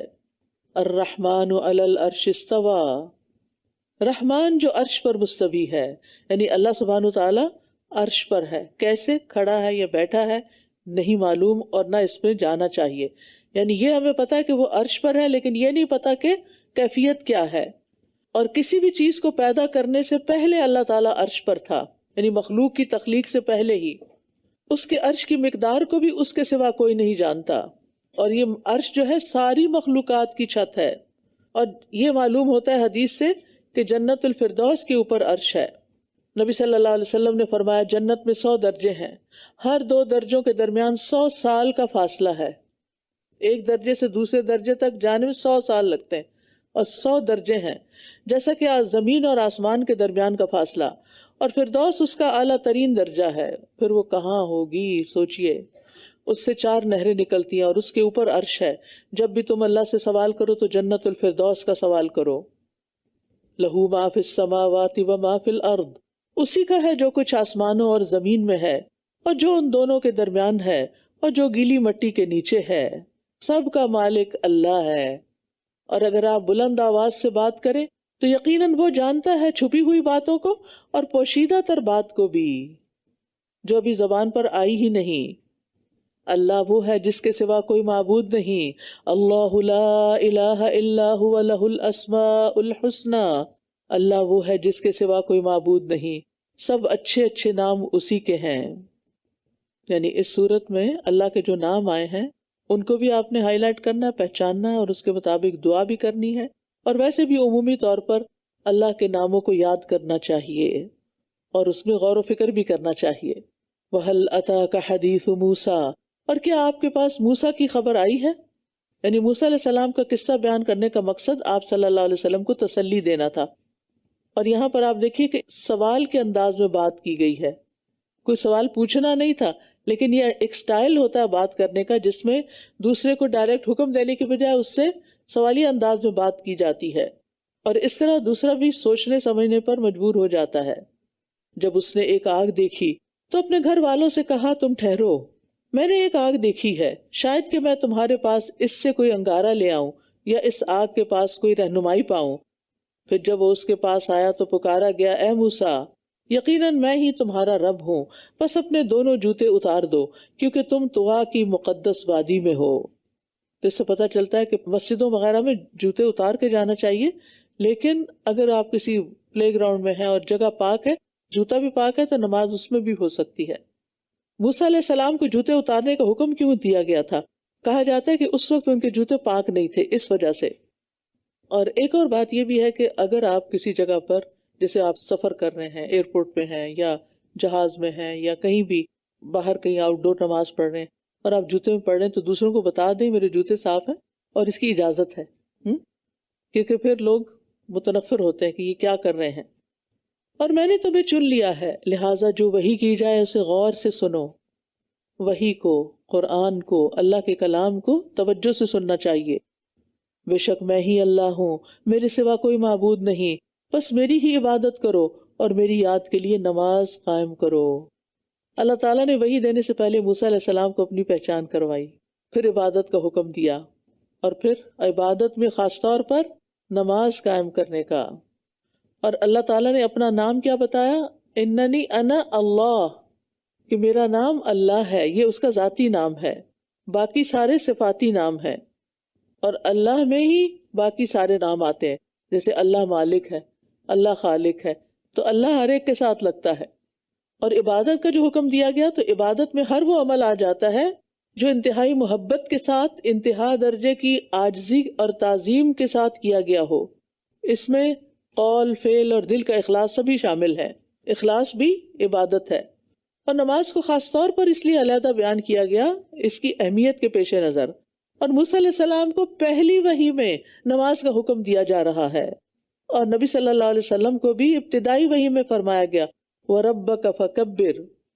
تو نماز کا اصل مقصد یہ ہے کہ بندہ اللہ کی یاد سے غافل نہ ہو، ایک نماز پڑھنے کے بعد اگلی نماز کا انتظار رہے. اور دوسری بات یہ ہے کہ بھول جانے کی صورت میں یاد آنے پر فوراً نماز پڑھ لی جائے. ان الساعۃ آتیۃ اکاد اخفیھا لتجزا کل نفس بما تسعی. بے شک قیامت آنے والی ہے، میں اسے پوشیدہ رکھنا چاہتا ہوں تاکہ ہر شخص کو اس کی کوشش کا بدلہ دیا جائے. یہ ہے مقصد قیامت کے آنے کا، اور اس کا آنا یقینی ہے. اور اللہ سبحانہ وتعالیٰ نے اس کے واقع ہونے کو پوشیدہ نہیں رکھا، اس کے دن کو پوشیدہ رکھا اور لوگوں کو بتا دیا تاکہ وہ غفلت کا شکار نہ ہو. تو قیامت کب آئے گی، اس سے زیادہ یہ فکر ہونی چاہیے کہ اس دن ہوگا کیا، اس کے لیے تیاری کتنی ہے. ایک شخص نے نبی صلی اللہ علیہ وسلم سے پوچھا کہ اللہ کے رسول قیامت کب آئے گی؟ آپ نے فرمایا تم نے اس کے لیے کیا تیاری کر رکھی؟ اکثر لوگوں کو آپ دیکھیں ان کا انٹرسٹ کس میں ہوتا ہے، قیامت آنے کی نشانیاں آ گئی ہیں، فلاں نشانی بھی آ گئی، فلاں بھی آ گئی، اب ایسا ہو کر کچھ لوگ تو بے انتہا تفصیلات میں چلے جاتے ہیں. ٹھیک ہے، نشانیاں تو ہمیں قرآن و سنت میں بتائی گئی ہیں، وہ معلوم ہونی چاہیے کہ قرب قیامت کی نشانیاں کیا ہیں، لیکن اس میں ٹو مچ وقت لگانا اور عمل سے دور ہونا یہ گھاٹے کا سودا ہے. بس وہ شخص تمہیں ہرگز اس سے روک نہ دے جو اس پر ایمان نہیں رکھتا اور اپنی خواہش نفس کی پیروی کرتا ہے، ورنہ تم ہلاک ہو جاؤ گے. یعنی کفار دلیل کی بجائے خواہشات کی پیروی کرتے ہیں، تو تمہیں ان کی پیروی نہیں کرنی، کیونکہ اندھی تقلید جو ہے وہ نہیں کرنی چاہیے. انسان کسی کے بھی پیچھے جائے تو دیکھ کے جائے. بعض اوقات لوگ ایک گاڑی کو فالو کر رہے ہوتے ہیں نا، کسی وجہ سے وہ گاڑی مڑتی ہے تو وہ بھی بے سوچے سمجھے پیچھے مڑ جاتے ہیں، کیونکہ عقل سے کام نہیں لے رہے ہوتے. تو اس آیت سے یہ بات بھی پتہ چلتی ہے کہ دنیا پرست لوگ اور ایسے لوگ جو دین کے معاملے میں بہت بیگ سے خیالات رکھتے ہیں اور کچھ بھی کرنا نہیں چاہتے، ان کی صحبت اختیار نہیں کرنی چاہیے. شاہ عبد القادر کہتے ہیں، نہ روک دے اس سے، یعنی قیامت کے یقین لانے سے یا نماز سے جب اللہ تعالیٰ نے موسیٰ علیہ السلام کو برے کی صحبت سے منع کیا تو اور کوئی کیا ہے؟ وَمَا تِلْكَ بِيَمِينِكَ يَا موسیٰ، اور اے موسیٰ یہ تمہارے دائیں ہاتھ میں کیا ہے؟ اس کا یہ مطلب نہیں کہ اللہ تعالیٰ کو پتہ نہیں تھا، یہ اس لیے کہا گیا تاکہ موسیٰ علیہ السلام اس پر توجہ دیں، ان کو یقین ہو جائے، اور پھر اب اس سے جو کام لیا جانا ہے تو اس کے بارے میں ان کو تیار کیا جائے۔ اس نے کہا یہ میری لاٹھی ہے، میں اس پہ ٹیک لگاتا ہوں اور اس سے اپنی بکریوں پر پتے جھاڑتا ہوں، اور اس میں میرے لیے کچھ اور فائدے بھی ہیں۔ اللہ نے صرف ایک سوال کیا تھا، موسیٰ علیہ السلام نے لمبا جواب دیا، کیونکہ جس سے بات کرنے کا شوق ہوتا ہے انسان چاہتا ہے کہ وہ بات کبھی ختم ہی نہ ہو، بس باتیں کرتے ہی چلے جائیں۔ تو ان کو اللہ سبحانہ وتعالیٰ سے بات کرنے میں کتنا لطف آ رہا ہوگا، سوچئے ذرا، ایسا ایکسپیرینس تو کسی کا ہو نہیں سکتا نا۔ اچھا ایک اور بات ہے، ہم کسی بڑے سے ملتے ہیں، کسی سیلیبریٹی سے یا کسی، تو ہم مل کے گھبرا جاتے ہیں، ہمیں تو بات کرنا بھول جاتی۔ موسیٰ علیہ السلام کا ایمان دیکھیں، ان کی تربیت دیکھیں، اللہ تعالیٰ سے بات کر رہے ہیں، اللہ تعالیٰ نے پوچھا کیا ہے تمہارے ہاتھ میں، تو کتنے کانفیڈنس کے ساتھ سارا جواب دیا ہے۔ یہ ان کو تیار کیا گیا تھا فرعون کے دربار میں جانے کے لیے کہ بات کرتے ہوئے کسی قسم کی گھبراہٹ ہی نہ ہو۔ اللہ تعالیٰ نے پہلے خود بات کر لی اور ان کو تیار کیا۔ تو جو دین کا داعی ہوتا ہے، مبلغ ہوتا ہے، اس کے اندر کانفیڈنس بھی ہونا چاہیے، اور یہ کانفیڈنس رگڑے کھا کے آتا ہے۔ انسان کو بہت جگہ گرنا پڑتا ہے، پھر وہ اٹھتا ہے، سنبھلتا ہے، پھر اس کو سمجھ آتی ہے کہاں کہاں میری غلطیاں اور اب مجھے کیا کرنا چاہیے اور کیا نہیں، اور پھر اس قابل بنتا ہے۔ تو کتنے آرام سے وہ بات کرتے ہیں۔ اس سے یہ بھی پتہ چلتا ہے اللہ تعالیٰ کی عظمت تو ہے، بڑائی ہے، ہمیں اس سے ڈر لگتا ہے، لیکن اس کی رحمت کا بھی یقین ہونا چاہیے کہ اس سے بات کرنا کچھ مشکل بھی نہیں۔ ٹھیک ہے ہم اللہ کی آواز نہیں سنتے، لیکن ہم دعاؤں کے ذریعے، قرآن کے ذریعے اللہ سے باتیں تو کر سکتے ہیں نا، اور خاص طور پر نماز میں اقم الصلاۃ لذکری، وہ تو ہے ہی اللہ کی یاد کے لیے۔ قال القھا یا موسیٰ، فرمایا اے موسیٰ اسے پھینک دو، اور جو ہی انہوں نے پھینکا تو کیا ہوا؟ اژدہا بن گئی۔ تو اللہ تعالیٰ نے اپنی قدرت کا عین الیقین کروا دیا، اور جادو کے مقابلے میں ان کو ایک مضبوط ہتھیار دیا، اور پھر ایک گھڑی میں قیامت کے قائم ہونے کا مشاہدہ بھی کروا دیا، یعنی پوری ہر چیز کنورٹ ہو گئی اس کی، کہاں لاٹھی کہاں سانپ، کتنا کچھ ہوتا سانپ میں۔ فَأَلْقَاهَا فَإِذَا هِيَ حَيَّةٌ تَسْعَىٰ، تو جو ہی اس نے اس کو پھینکا تو یقیناً وہ ایک سانپ تھا جو دوڑ رہا تھا۔ فرمایا اسے پکڑ لو اور ڈرو نہیں۔ اللہ اکبر، کیسا حکم تھا یہ!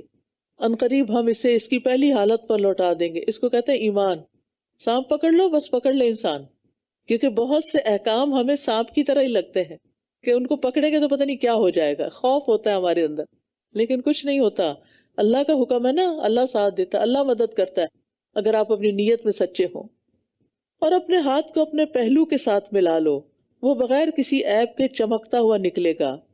یہ ایک دوسری نشانی ہے تاکہ ہم تمہیں اپنی بڑی بڑی نشانیاں دکھائیں، یعنی موسیٰ علیہ السلام کو مزید بڑے معجزے عطا کرنے کے لیے اللہ تعالیٰ نے پہلے یہ عطا کیے۔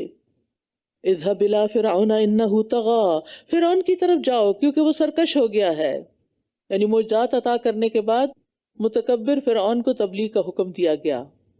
قال رب اشرح لي صدری، اس نے کہا اے میرے رب میرے لیے میرا سینہ کھول دے، کیونکہ انہوں نے کہا تھا نا کہ میرا سینہ تنگ ہوتا ہے، وَيَضِيقُ صَدْرِي وَلَا يَنْطَلِقُ لِسَانِي، اور میری زبان نہیں چلتی۔ ہم سب کو یہی خوف ہوتا ہے نا تبلیغ کرنے میں، تو یہ دعا پڑھ لیں، اللہ تعالیٰ کھول دے گا۔ اور دوسری بات، اہم بات، دین کی دعوت دینے کے لیے پہلے اپنا شرح صدر ضروری ہوتا ہے کہ جس چیز کی طرف آپ لوگوں کو بلا رہے ہیں آپ کو بھرپور یقین ہو، کیونکہ وہ پھر آپ کے الفاظ نہیں بولتے، آپ کا یقین بول رہا ہوتا ہے کہ آپ جو کہہ رہے ہیں وہ سچ ہے اور وہ اللہ ہی کا کلام ہے اور اللہ ہی کی طرف بلایا جا رہا ہے۔ کیونکہ ورنہ تو کیا ہوتا ہے، انسان گھبراہٹ کے مارے بات کچھ کرنا چاہتا ہے، ہو کچھ جاتی ہے اگر یقین نہیں ہوتا اپنی بات کا، اور پھر بعض اوقات کہہ کے دل خوش ہونے کی بجائے اطمینان قلب میں جو بے قراری شروع ہو جاتی ہے، پتہ نہیں میں نے غلط تو نہیں، پھر لوگوں سے کہتے ہیں میں نے غلط تو نہیں کہا تھا کہیں، اور پھر جب انسان کے دل میں تنگی آ جاتی ہے تو اس سے خیر کا کام محال ہو جاتا ہے۔ دلوں میں تنگیاں نہیں ہونی چاہیے، سینہ کھلا ہونا چاہیے۔ رب اشرح لی صدری ویسر لی امری، اور میرے لیے میرا کام آسان کر دے، یعنی تبلیغ کا کام اور جو بھی میں کرنے جا رہا ہوں۔ واحلل عقدۃ من لسانی، اور میری زبان کی گرہ کھول دے۔ موسیٰ علیہ السلام نے اللہ تعالیٰ سے دعا کی کہ اللہ میری کمزوری دور کر دے، میری زبان کی گرہ کھول دے، مجھے بولنا سکھا دے، یفقہوا قولی، تاکہ وہ میری بات سمجھ جائیں، یعنی ایسی بات کروں کہ لوگوں کو بات سمجھ آ جائے، اور میرے لیے میرے گھر والوں میں سے ایک مددگار بنا دے۔ پھر یاد رکھیے دین کا کام اکیلے نہیں ہوتا، یہ ایک ٹیم ورک ہوتا ہے۔ اکیلے آپ تھک جائیں گے، ہار جائیں گے، آپ کو مددگار چاہیے ہوتے ہیں۔ تو انہوں نے اپنے گھر والوں میں سے مانگا، تو گھر والوں کو اپنا مددگار بنانے میں کوئی حرج نہیں، کیونکہ بعض لوگ کہتے ہیں نا کہ یہ فیورٹزم ہو رہا ہے، صرف گھر والوں ہی کو ترجیح دی جا رہی۔ نہیں، اگر گھر والے اس قابل ہیں تو گھر والے ساتھ ہو جائیں، اور اگر کوئی اور قابل ہے تو وہ ساتھ ہو جائے۔ ہارون اخی، میرے بھائی ہارون کو اشدد بہ ازری، اس کے ساتھ میری قوت زیادہ کر دے، واشرکہ فی امری، اور اسے میرے کام میں شریک کر دے، کئی نسبحک کثیرا، تاکہ ہم کثرت سے تیری تسبیح کریں۔ سبحان اللہ، کس لیے ساتھ مانگا؟ کہ میرے کام میں بھی شریک ہو۔ اچھا ہمارا حال کیا ہوتا ہے؟ ہم اپنے کام میں کسی کو شریک نہیں کرنا چاہتے، نہ دین کے کام میں نہ گھر کے کام میں۔ گھر کے کام میں کہتے ہیں نہ تم نہیں ہاتھ ڈالو، میں خود ہی کر لوں گی۔ بچوں کو ساتھ نہیں ملاتے، نتیجہ کیا ہوتا ہے؟ انہیں کچھ کرنا ہی نہیں آتا، بڑے بڑے ہو جاتے ہیں، میچور ہو جاتے ہیں، چھوٹا چھوٹا کام نہیں گھر کا کرنا آتا، دنیا کے کاموں کے ماہر ہیں، باتوں کے ماہر ہیں، لیکن اپنی ذاتی ضرورت پوری کرنے کے قابل بھی نہیں، اپنی ذمہ داری اٹھانے کے قابل بھی نہیں، کیونکہ ماں باپ نے بچپن سے لگایا ہی نہیں، ساتھ تربیت ہی نہیں کی۔ وَأَشْرِكْهُ فِي أَمْرِي، یعنی ان کو بھی نبوت عطا کر دے تاکہ ہم کثرت سے تیری تسبیح کریں، یعنی دونوں مل کے بھی کریں، زیادہ سے زیادہ دعائیں کریں، کیونکہ اس طرح نا انسان کا ایک ذہنی اشتراک ہو نا کسی کے ساتھ، مائنڈ میٹ ملتا ہو، دونوں کا کام ایک جیسا۔ آپ دیکھیں کہ آپ کسی اجنبی سے بات کرتے تھوڑی دیر بعد باتیں ختم ہو جاتی، اچھا اپنے لائک مائنڈڈ لوگوں سے بات کرتے ہیں تو باتیں ختم ہی نہیں ہوتی۔ اچھا جب ایک ہی گھر کے دو افراد ایک ہی کام کر رہے ہیں نا تو گھر آ کے وہ پچھلی باتوں کی کنٹینیوٹی شروع ہو جاتی، تو پھر گھر والے کہتے ہیں گھر آ کے بھی الہدا، کیونکہ پھر وہی باتیں انسان کرنا شروع کر دیتا ہے نا، اور خاص طور پر ان سے جو اس کی بات سمجھتے ہوں، کیونکہ انسان وہی کمفرٹیبل ہوتا ہے بات کرنے میں جو بات سمجھتا ہو، جو بات سمجھے نا تو انسان کہتا ہے سلام ہو تم پر، جاؤ اپنا کام کرو۔ وَنَذْكُرَكَ كَثِيرًا، اور ہم کثرت سے تیرا ذکر کریں۔ یہ دعوت دین کی بنیادی ریکوائرمنٹ ہے کہ پہلے اپنی ذات پہ کام کریں، اپنی نمازیں اچھی کریں، اپنا قرآن اچھا کریں، کثرت سے ذکر کریں، تب لوگوں کو دین کی تبلیغ کریں، تب بات میں اثر ہوگا۔ اِنَّكَ كُنتَ بِنَا بَصِيرًا، بے شک تو ہمیں خوب دیکھنے والا ہے۔ فرمایا اے موسیٰ جو تم نے مانگا تمہیں دے دیا گیا، اور یقیناً ہم نے تم پر ایک اور بار بھی احسان کیا تھا۔ اللہ تعالیٰ نے فوراً دعا قبول کر لی۔ اب اللہ تعالیٰ ایک اور احسان یاد دلاتے، کیوں؟ تاکہ کانفیڈنس آئے کہ ہاں اللہ واقعی کرتا ہے۔ جب ہمیں اپنی اچیومنٹس اور اپنی کامیابیاں یاد آتی ہیں تو ہمیں آگے بھی کام کرنے کو دل چاہتا ہے، اور ناکامیاں انسان کے پاؤں پکڑ لیتی ہیں۔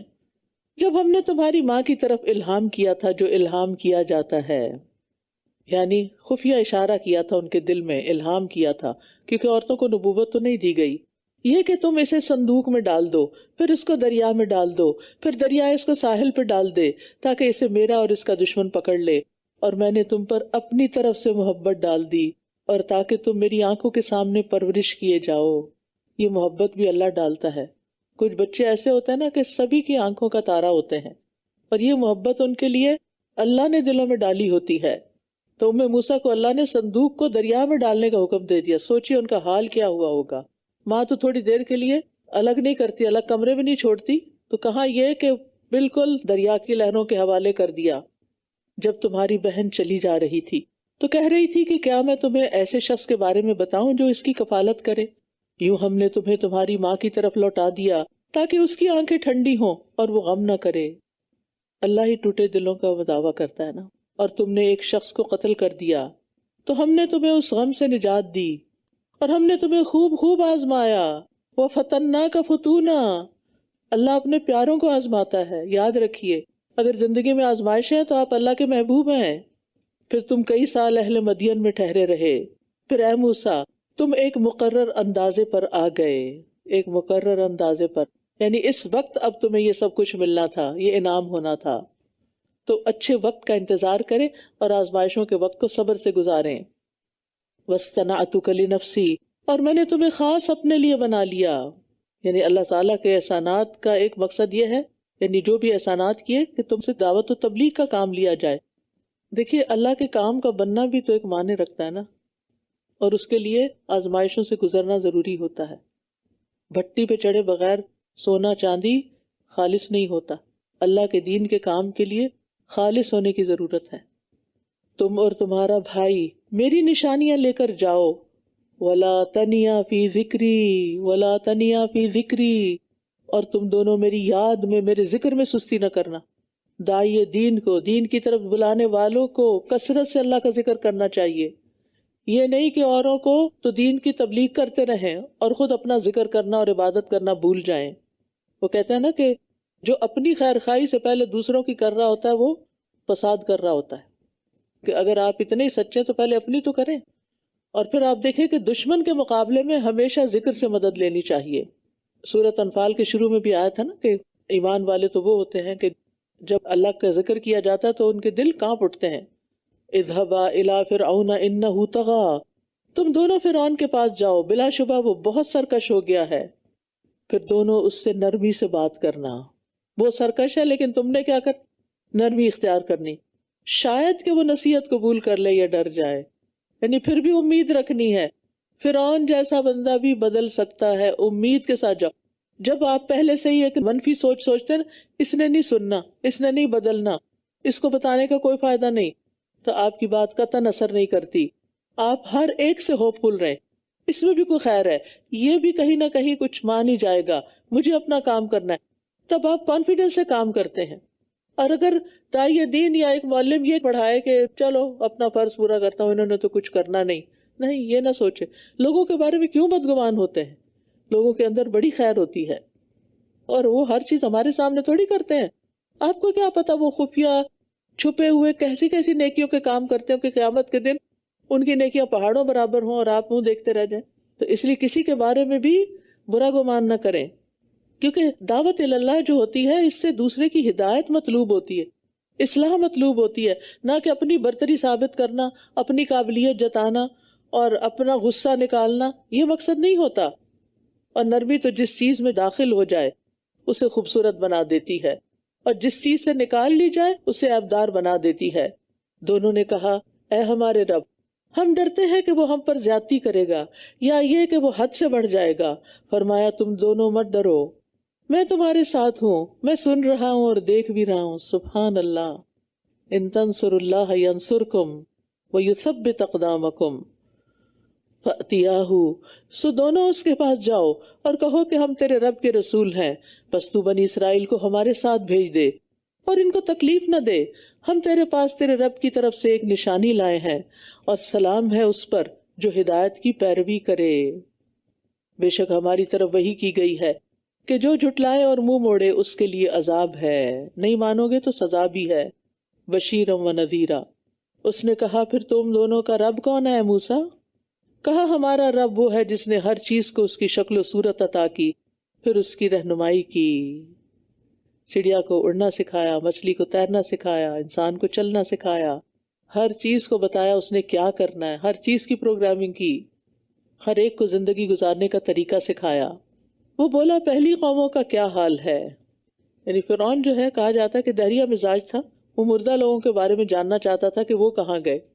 اصل میں تو لوگوں کو موسیٰ علیہ السلام سے متنفر بھی کرنا چاہتا تھا کہ یہ جواب نہیں دے سکیں گے تو خود ہی پیچھے ہٹ جائیں گے. موسیٰ نے کہا ان کا علم میرے رب کے پاس ایک کتاب میں ہے، میرا رب نہ بھٹکتا ہے نہ ہی وہ بھولتا ہے. مجھے نہیں معلوم، میرے رب کو معلوم ہے. تو داعی کیا کرتا ہے؟ جو بات نہیں پتا اللہ بہتر جانتا ہے، مجھے نہیں معلوم. وہ جس نے تمہارے لیے زمین کو بچھونا بنایا اور اس میں تمہارے لیے راستے چلائے، کائنات کی نشانیوں سے اللہ کی پہچان کروانے ہیں.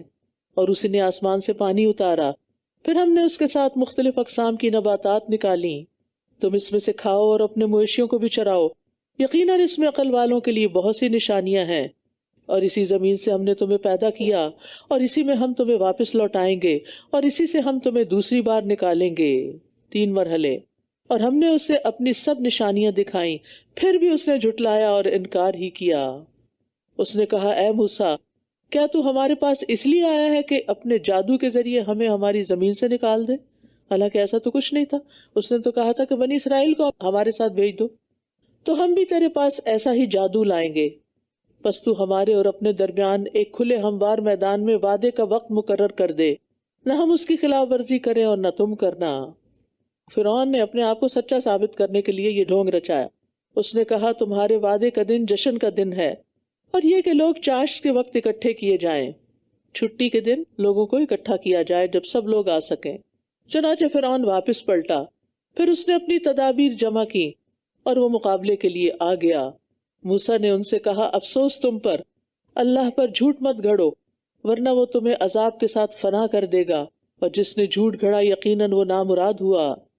تو فرعون اور اس کے ساتھی اپنے معاملے میں آپس میں جھگڑنے لگے، اور انہوں نے چپکے مشورے کیے، کہنے لگے یقیناً یہ دونوں جادوگر ہیں جو یہ چاہتے ہیں کہ تمہیں اپنے جادو کے ذریعے تمہاری سرزمین سے نکال دیں اور تمہارے مثالی طریقہ زندگی کا خاتمہ کر دیں۔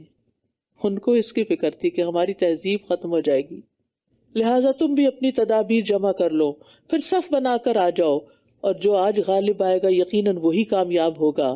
انہوں نے کہا اے موسیٰ، یا تو یہ کہ تم ڈالو اور یا یہ کہ ہم ہوں جو پہلے ڈالیں۔ اس نے کہا بلکہ تم ہی ڈالو۔ تب اچانک ان کی رسیاں اور ان کی لاٹھیاں ان کے جادو کی وجہ سے موسیٰ علیہ السلام کو یوں محسوس ہونے لگی کہ واقعی وہ دوڑ رہی ہیں، یعنی ان کی زبردست مہارت تھی اور بہت بڑا جادو لائے تھے۔ بس موسیٰ نے اپنے دل میں کچھ خوف محسوس کیا، انسان بھی تھے نا، بشر ہوتے ہیں پیغمبر۔ ہم نے کہا ڈرو مت، بے شک تم ہی غالب رہو گے، اور جو تمہارے دائیں ہاتھ میں ہے اسے پھینک دو، اور جو کچھ انہوں نے بنایا ہے وہ اسے نگل جائے گا۔ جو کچھ انہوں نے بنایا ہے وہ جادوگر کی چال ہی تو ہے، اور جادوگر فلاح نہیں پا سکتا جہاں کہیں سے وہ آئے۔ اس سے جادوگر کی کامیابی کی تمام اقسام کی نفی کر دی گئی ہے۔ جادوگر کسی کا کچھ نہیں بگاڑ سکتے، ضرورت اس بات کی کہ اپنا ایمان مضبوط کیا جائے۔ کسی کی نظر آپ کو نقصان نہیں دیتی، آپ اپنے لیے حفاظت کی دعائیں پڑھتے رہا کریں۔ تو جادوگر سجدے میں گرا دیے گئے، کہنے لگے ہم ہارون اور موسیٰ کے رب پر ایمان لائے۔ فرعون نے کہا تم اس پر ایمان لے آئے اس سے پہلے کہ میں تمہیں اجازت دوں، یقیناً یہی تمہارا بڑا ہے جس نے تمہیں جادو سکھایا ہے۔ تو اب میں ضرور تمہارے ہاتھوں اور تمہارے پاؤں کو مخالف سمت سے کاٹ دوں گا، اور میں ضرور تمہیں کھجور کے درختوں کے تنوں پر سولی چڑھا دوں گا، اور تم جان لو گے کہ ہم میں سے کون عذاب دینے میں زیادہ سخت ہے اور زیادہ باقی رہنے والا ہے۔ یعنی فرعون کیا کر رہا تھا؟ عوام میں شک و شبہ پیدا کرنے کے لیے جادوگروں کو دھمکی دے رہا تھا۔ انہوں نے کہا ہم تجھے ہرگز ترجیح نہیں دیں گے اس پر جو کھلی نشانیوں میں سے ہمارے پاس آ چکا، اور اس رب پر جس نے ہمیں پیدا کیا، بس تو فیصلہ کر دے جو بھی تو فیصلہ کرنے والا ہے، تو صرف اسی دنیا کی زندگی کا فیصلہ کر سکتا ہے۔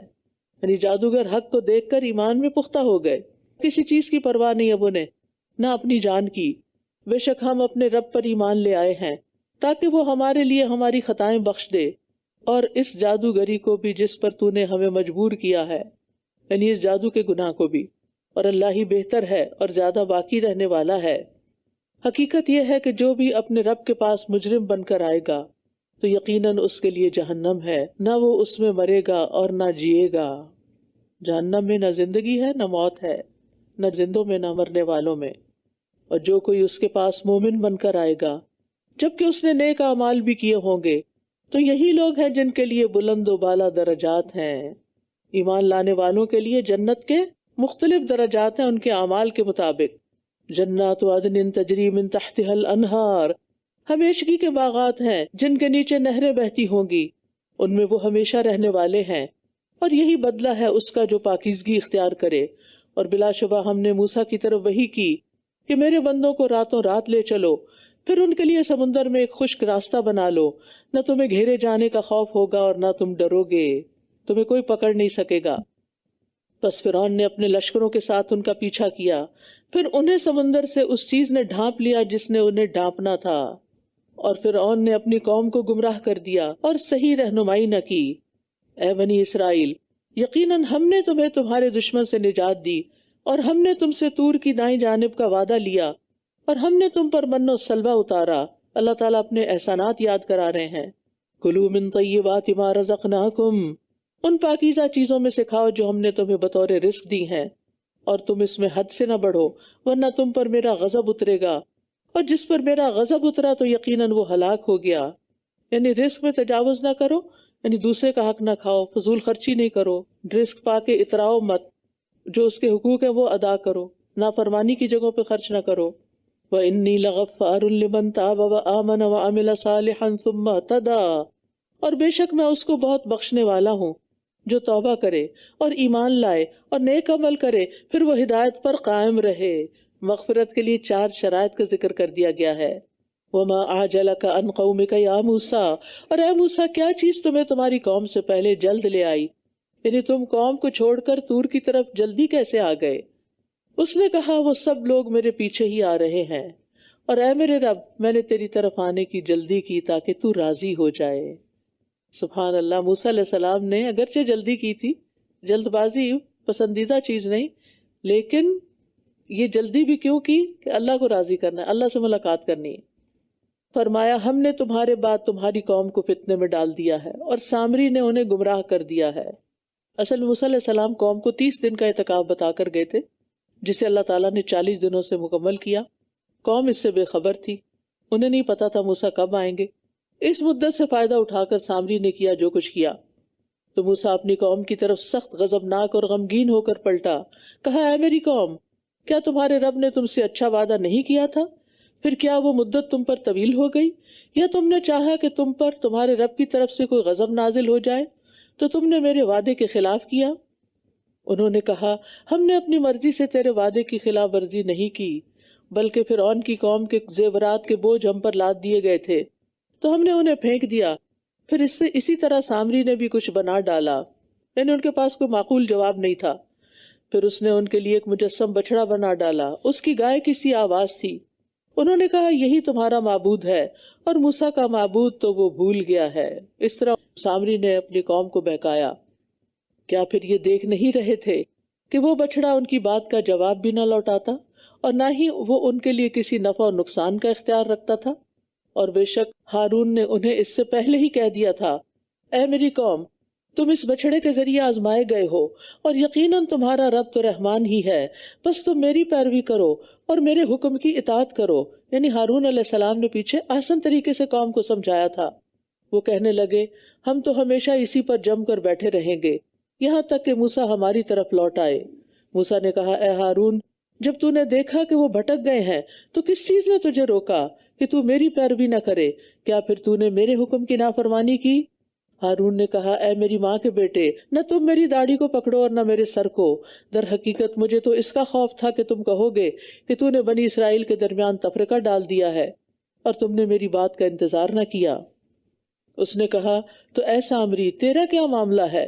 اس نے کہا میں نے وہ دیکھا جو اوروں نے نہیں دیکھا، بس میں نے رسول کے نقش قدم سے ایک مٹھی بھر لی، پھر میں نے اسے بچھڑے میں ڈال دیا، اور اس طرح میرے نفس نے مجھے یہ کام اچھا کر دکھایا۔ اس نے کہا فذہب، تو جا، بے شک تیرے لیے اس زندگی میں یہی مقدر ہے کہ تو کہتا رہے لا مساس لا مساس، نہ چھونا نہ چھونا، ڈونٹ ٹچ می، اور تیرے لیے آخرت میں وعدے کا ایک وقت مقرر ہے، تو ہرگز اس سے پیچھے نہ چھوڑا جائے گا۔ اور اپنے اس معبود کی طرف دیکھ جس پر تو جم کر بیٹھا رہا، ہم اسے ضرور جلا ڈالیں گے، پھر اس کی راکھ کو دریا میں اچھی طرح بکھیر دیں گے۔ اگرچہ وہ سونے کا تھا لیکن فتنے کو ختم کرنے کے لیے اسے جلایا بھی گیا اور پھینک بھی دیا گیا۔ ہم نے تو اپنے گھروں میں کرسٹل کے بت سجا سجا کے رکھے ہوئے ہیں کہ اتنے قیمتی ہیں، ان کا کیا کریں۔ دور جاہلیت میں بہت کچھ کرتا ہے انسان، لیکن جب علم آ جاتا ہے تو پھر ایسی چیزوں سے اس کی کوئی دلچسپی نہیں رہتی، ایسی چیزوں سے اس کی کوئی محبت نہیں رہتی۔ یقیناً تمہارا معبود تو اللہ ہی ہے، اس کے سوا کوئی معبود نہیں ہے، اس نے ہر چیز کا علم سے احاطہ کر رکھا ہے، وسع کل شیء علما۔ اسی طرح ہم آپ پر کچھ وہ خبریں بیان کر رہے ہیں جو پہلے گزر چکی، اور یقیناً ہم نے آپ کو اپنے پاس سے ایک ذکر عطا کیا ہے، یعنی یہ قرآن۔ من اعرض عنہ فإنہ یحمل یوم القیامۃ وزرا، جس نے اس سے منہ موڑا تو یقیناً وہ قیامت کے دن ایک بھاری بوجھ اٹھائے ہوئے ہوگا، وہ اس میں ہمیشہ رہنے والے ہیں، اور قیامت کے دن وہ ان کے لیے بہت برا بوجھ ہوگا، جس دن سور میں پھونکا جائے گا، اور ہم مجرموں کو اس دن نیلی آنکھوں والے بنا کر اکٹھا کریں گے۔ وہ آپس میں چپ کے کہہ رہے ہوں گے کہ تم دنیا میں صرف 10 دن ہی ٹھہرے ہو، ہم خوب جانتے ہیں اسے جو کچھ وہ کہہ رہے ہوں گے، جبکہ ان میں سے سب سے زیادہ مثالی روش والا کہہ رہا ہوگا تم تو صرف ایک ہی دن ٹھہرے ہو۔ اور وہ آپ سے پہاڑوں کے بارے میں سوال کرتے ہیں. آپ کہہ دیجئے میرا رب انہیں اڑا کر بکھیر دے گا، پھر وہ انہیں چٹیل میدان بنا کر چھوڑے گا. آپ اس میں نہ کوئی ٹیڑھا پن دیکھیں گے اور نہ ہی کوئی اونچ نیچ. یعنی قیامت کے دن پوری زمین کو ہموار کر دیا جائے گا.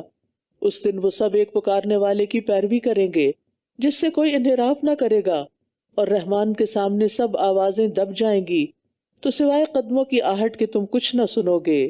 یعنی مخلوق کا اتنا بڑا ہجوم ہوگا لیکن آواز نہیں ہوگی، آوازیں پست ہو جائیں گی، کیونکہ اللہ کے سامنے عاجزی کے ساتھ کھڑے ہوں گے سب.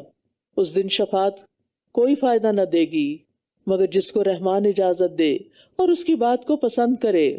جو کچھ ان کے آگے ہے اور جو کچھ ان کے پیچھے ہے وہ سب جانتا ہے، اور وہ اس کے علم کا احاطہ نہیں کر سکتے. یعنی اللہ کے سوا دوسروں کو، چاہے وہ فرشتے ہوں، جن یا انسان، کوئی اور مخلوق، ان کو اگلے پچھلے تمام حالات معلوم نہیں. تو اس میں مشرکین کے لیے تنبیہ ہے جو اللہ کے علاوہ دوسروں کی پرستش کرتے ہیں کہ وہ قیامت کے دن ہماری سفارش کریں گے. وَعَنَتِ الْوُجُوهُ لِلْحَيِّ الْقَيُّومِ وَقَدْ خَابَ مَنْ حَمَلَ ظُلْمًا. اور تمام چہرے اس دن زندہ رہنے والے، قائم رہنے والے کے لیے جھک جائیں گے، اور یقیناً وہ نامراد ہوا جس نے ظلم کا بوجھ اٹھا لیا. اور جو نیک عمل کرے گا جبکہ وہ مومن بھی ہو تو وہ کسی ظلم اور حق تلفی سے نہ ڈرے گا.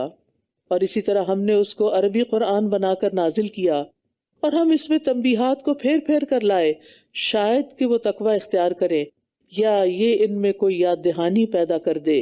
یعنی قرآن میں بار بار وعیدیں کیوں بیان کی گئیں اس کا مقصد بتایا گیا ہے کہ اللہ کا ڈر پیدا ہو. بس بہت بلند و بالا ہے اللہ، بادشاہ حقیقی. اور آپ اس قرآن کے پڑھنے میں جلدی نہ کیجیے اس سے پہلے کہ آپ کی طرف اس کی وحی پوری ہو جائے، اور کہہ دیجیے وَقُلْ رَبِّ زِدْنِي عِلْمًا، اے میرے رب مجھے علم میں زیادہ کر دے. ہمیں ہر وقت علم میں اضافے کی دعا کرتے رہنا چاہیے. اور یہاں لفظ علما آیا ہے، علمن نکرہ ہے، اس سے مراد علم نافع ہے، چاہے دین کا ہو چاہے دنیا کا ہو، اور خصوصاً قرآن کا جس کے عجائبات کبھی ختم نہیں ہوتے. اور یقیناً ہم نے اس سے پہلے آدم سے عہد لیا تو وہ بھول گیا، اور ہم نے اس میں ارادے کی پختگی نہ پائی. اور جب ہم نے فرشتوں سے کہا کہ آدم کو سجدہ کرو تو ان سب نے سجدہ کیا سوائے ابلیس کے، اس نے انکار کر دیا. تو ہم نے کہا اے آدم یہ تمہارا اور تمہاری بیوی کا دشمن ہے، کہیں یہ تم دونوں کو جنت سے نہ نکلوا دے ورنہ تم مصیبت میں پڑ جاؤ گے. تمہارے لیے اس جنت میں نہ بھوک ہوگی اور نہ تم اریاں ہوگے، اور نہ تم اس میں پیاسے ہوگے اور نہ تمہیں دھوپ لگے گی. تو شیطان نے اس کے دل میں وسوسہ ڈالا، کہنے لگا اے آدم کیا میں تمہاری رہنمائی کروں ہمیشگی کی زندگی کے درخت اور اس بادشاہت پر جو کبھی پرانی نہ ہوگی. فَأَكَلَا مِنْهَا، بس ان دونوں نے اس ممنوع درخت سے کھا لیا تو دونوں کے لیے ان کی شرمگاہیں ظاہر ہو گئی، اور وہ دونوں اپنے اوپر جنت کے پتے چپکانے لگے. اور آدم نے اپنے رب کی حکم عدولی کی تو وہ بھٹک گیا. ثُمَّ اجْتَبَاهُ رَبُّهُ فَتَابَ عَلَيْهِ وَهَدَىٰ، پھر اس کے رب نے اسے چن لیا بس وہ اس پر مہربان ہوا اور اس کی رہنمائی کی.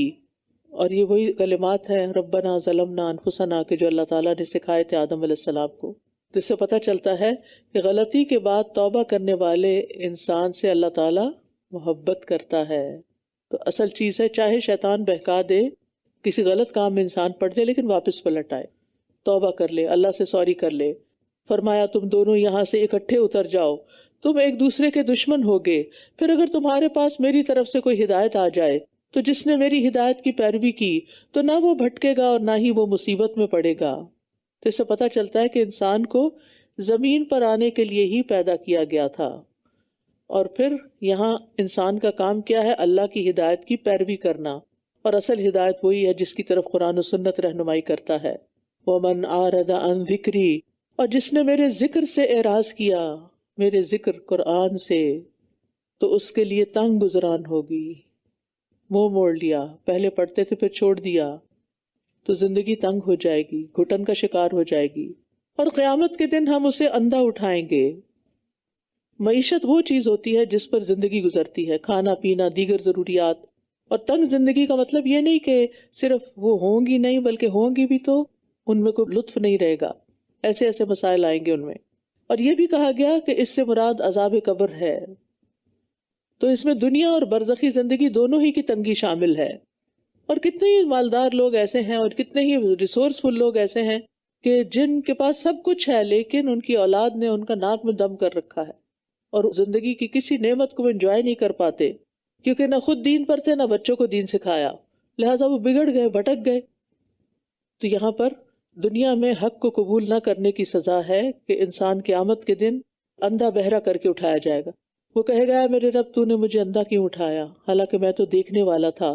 وہ فرمائے گا اسی طرح تیرے پاس ہماری آیات آئی تھیں تو انہیں بھول گیا، اور اسی طرح آج تو بھلا دیا جائے گا، آج تیرا بھی کوئی پرسان حال نہیں۔ بہت ہی غور کرنے والی آیات ہیں، بہت سبق لینے والی آیات ہیں کہ قرآن سے روگردانی کا انجام نہ دنیا میں اچھا نہ آخرت میں۔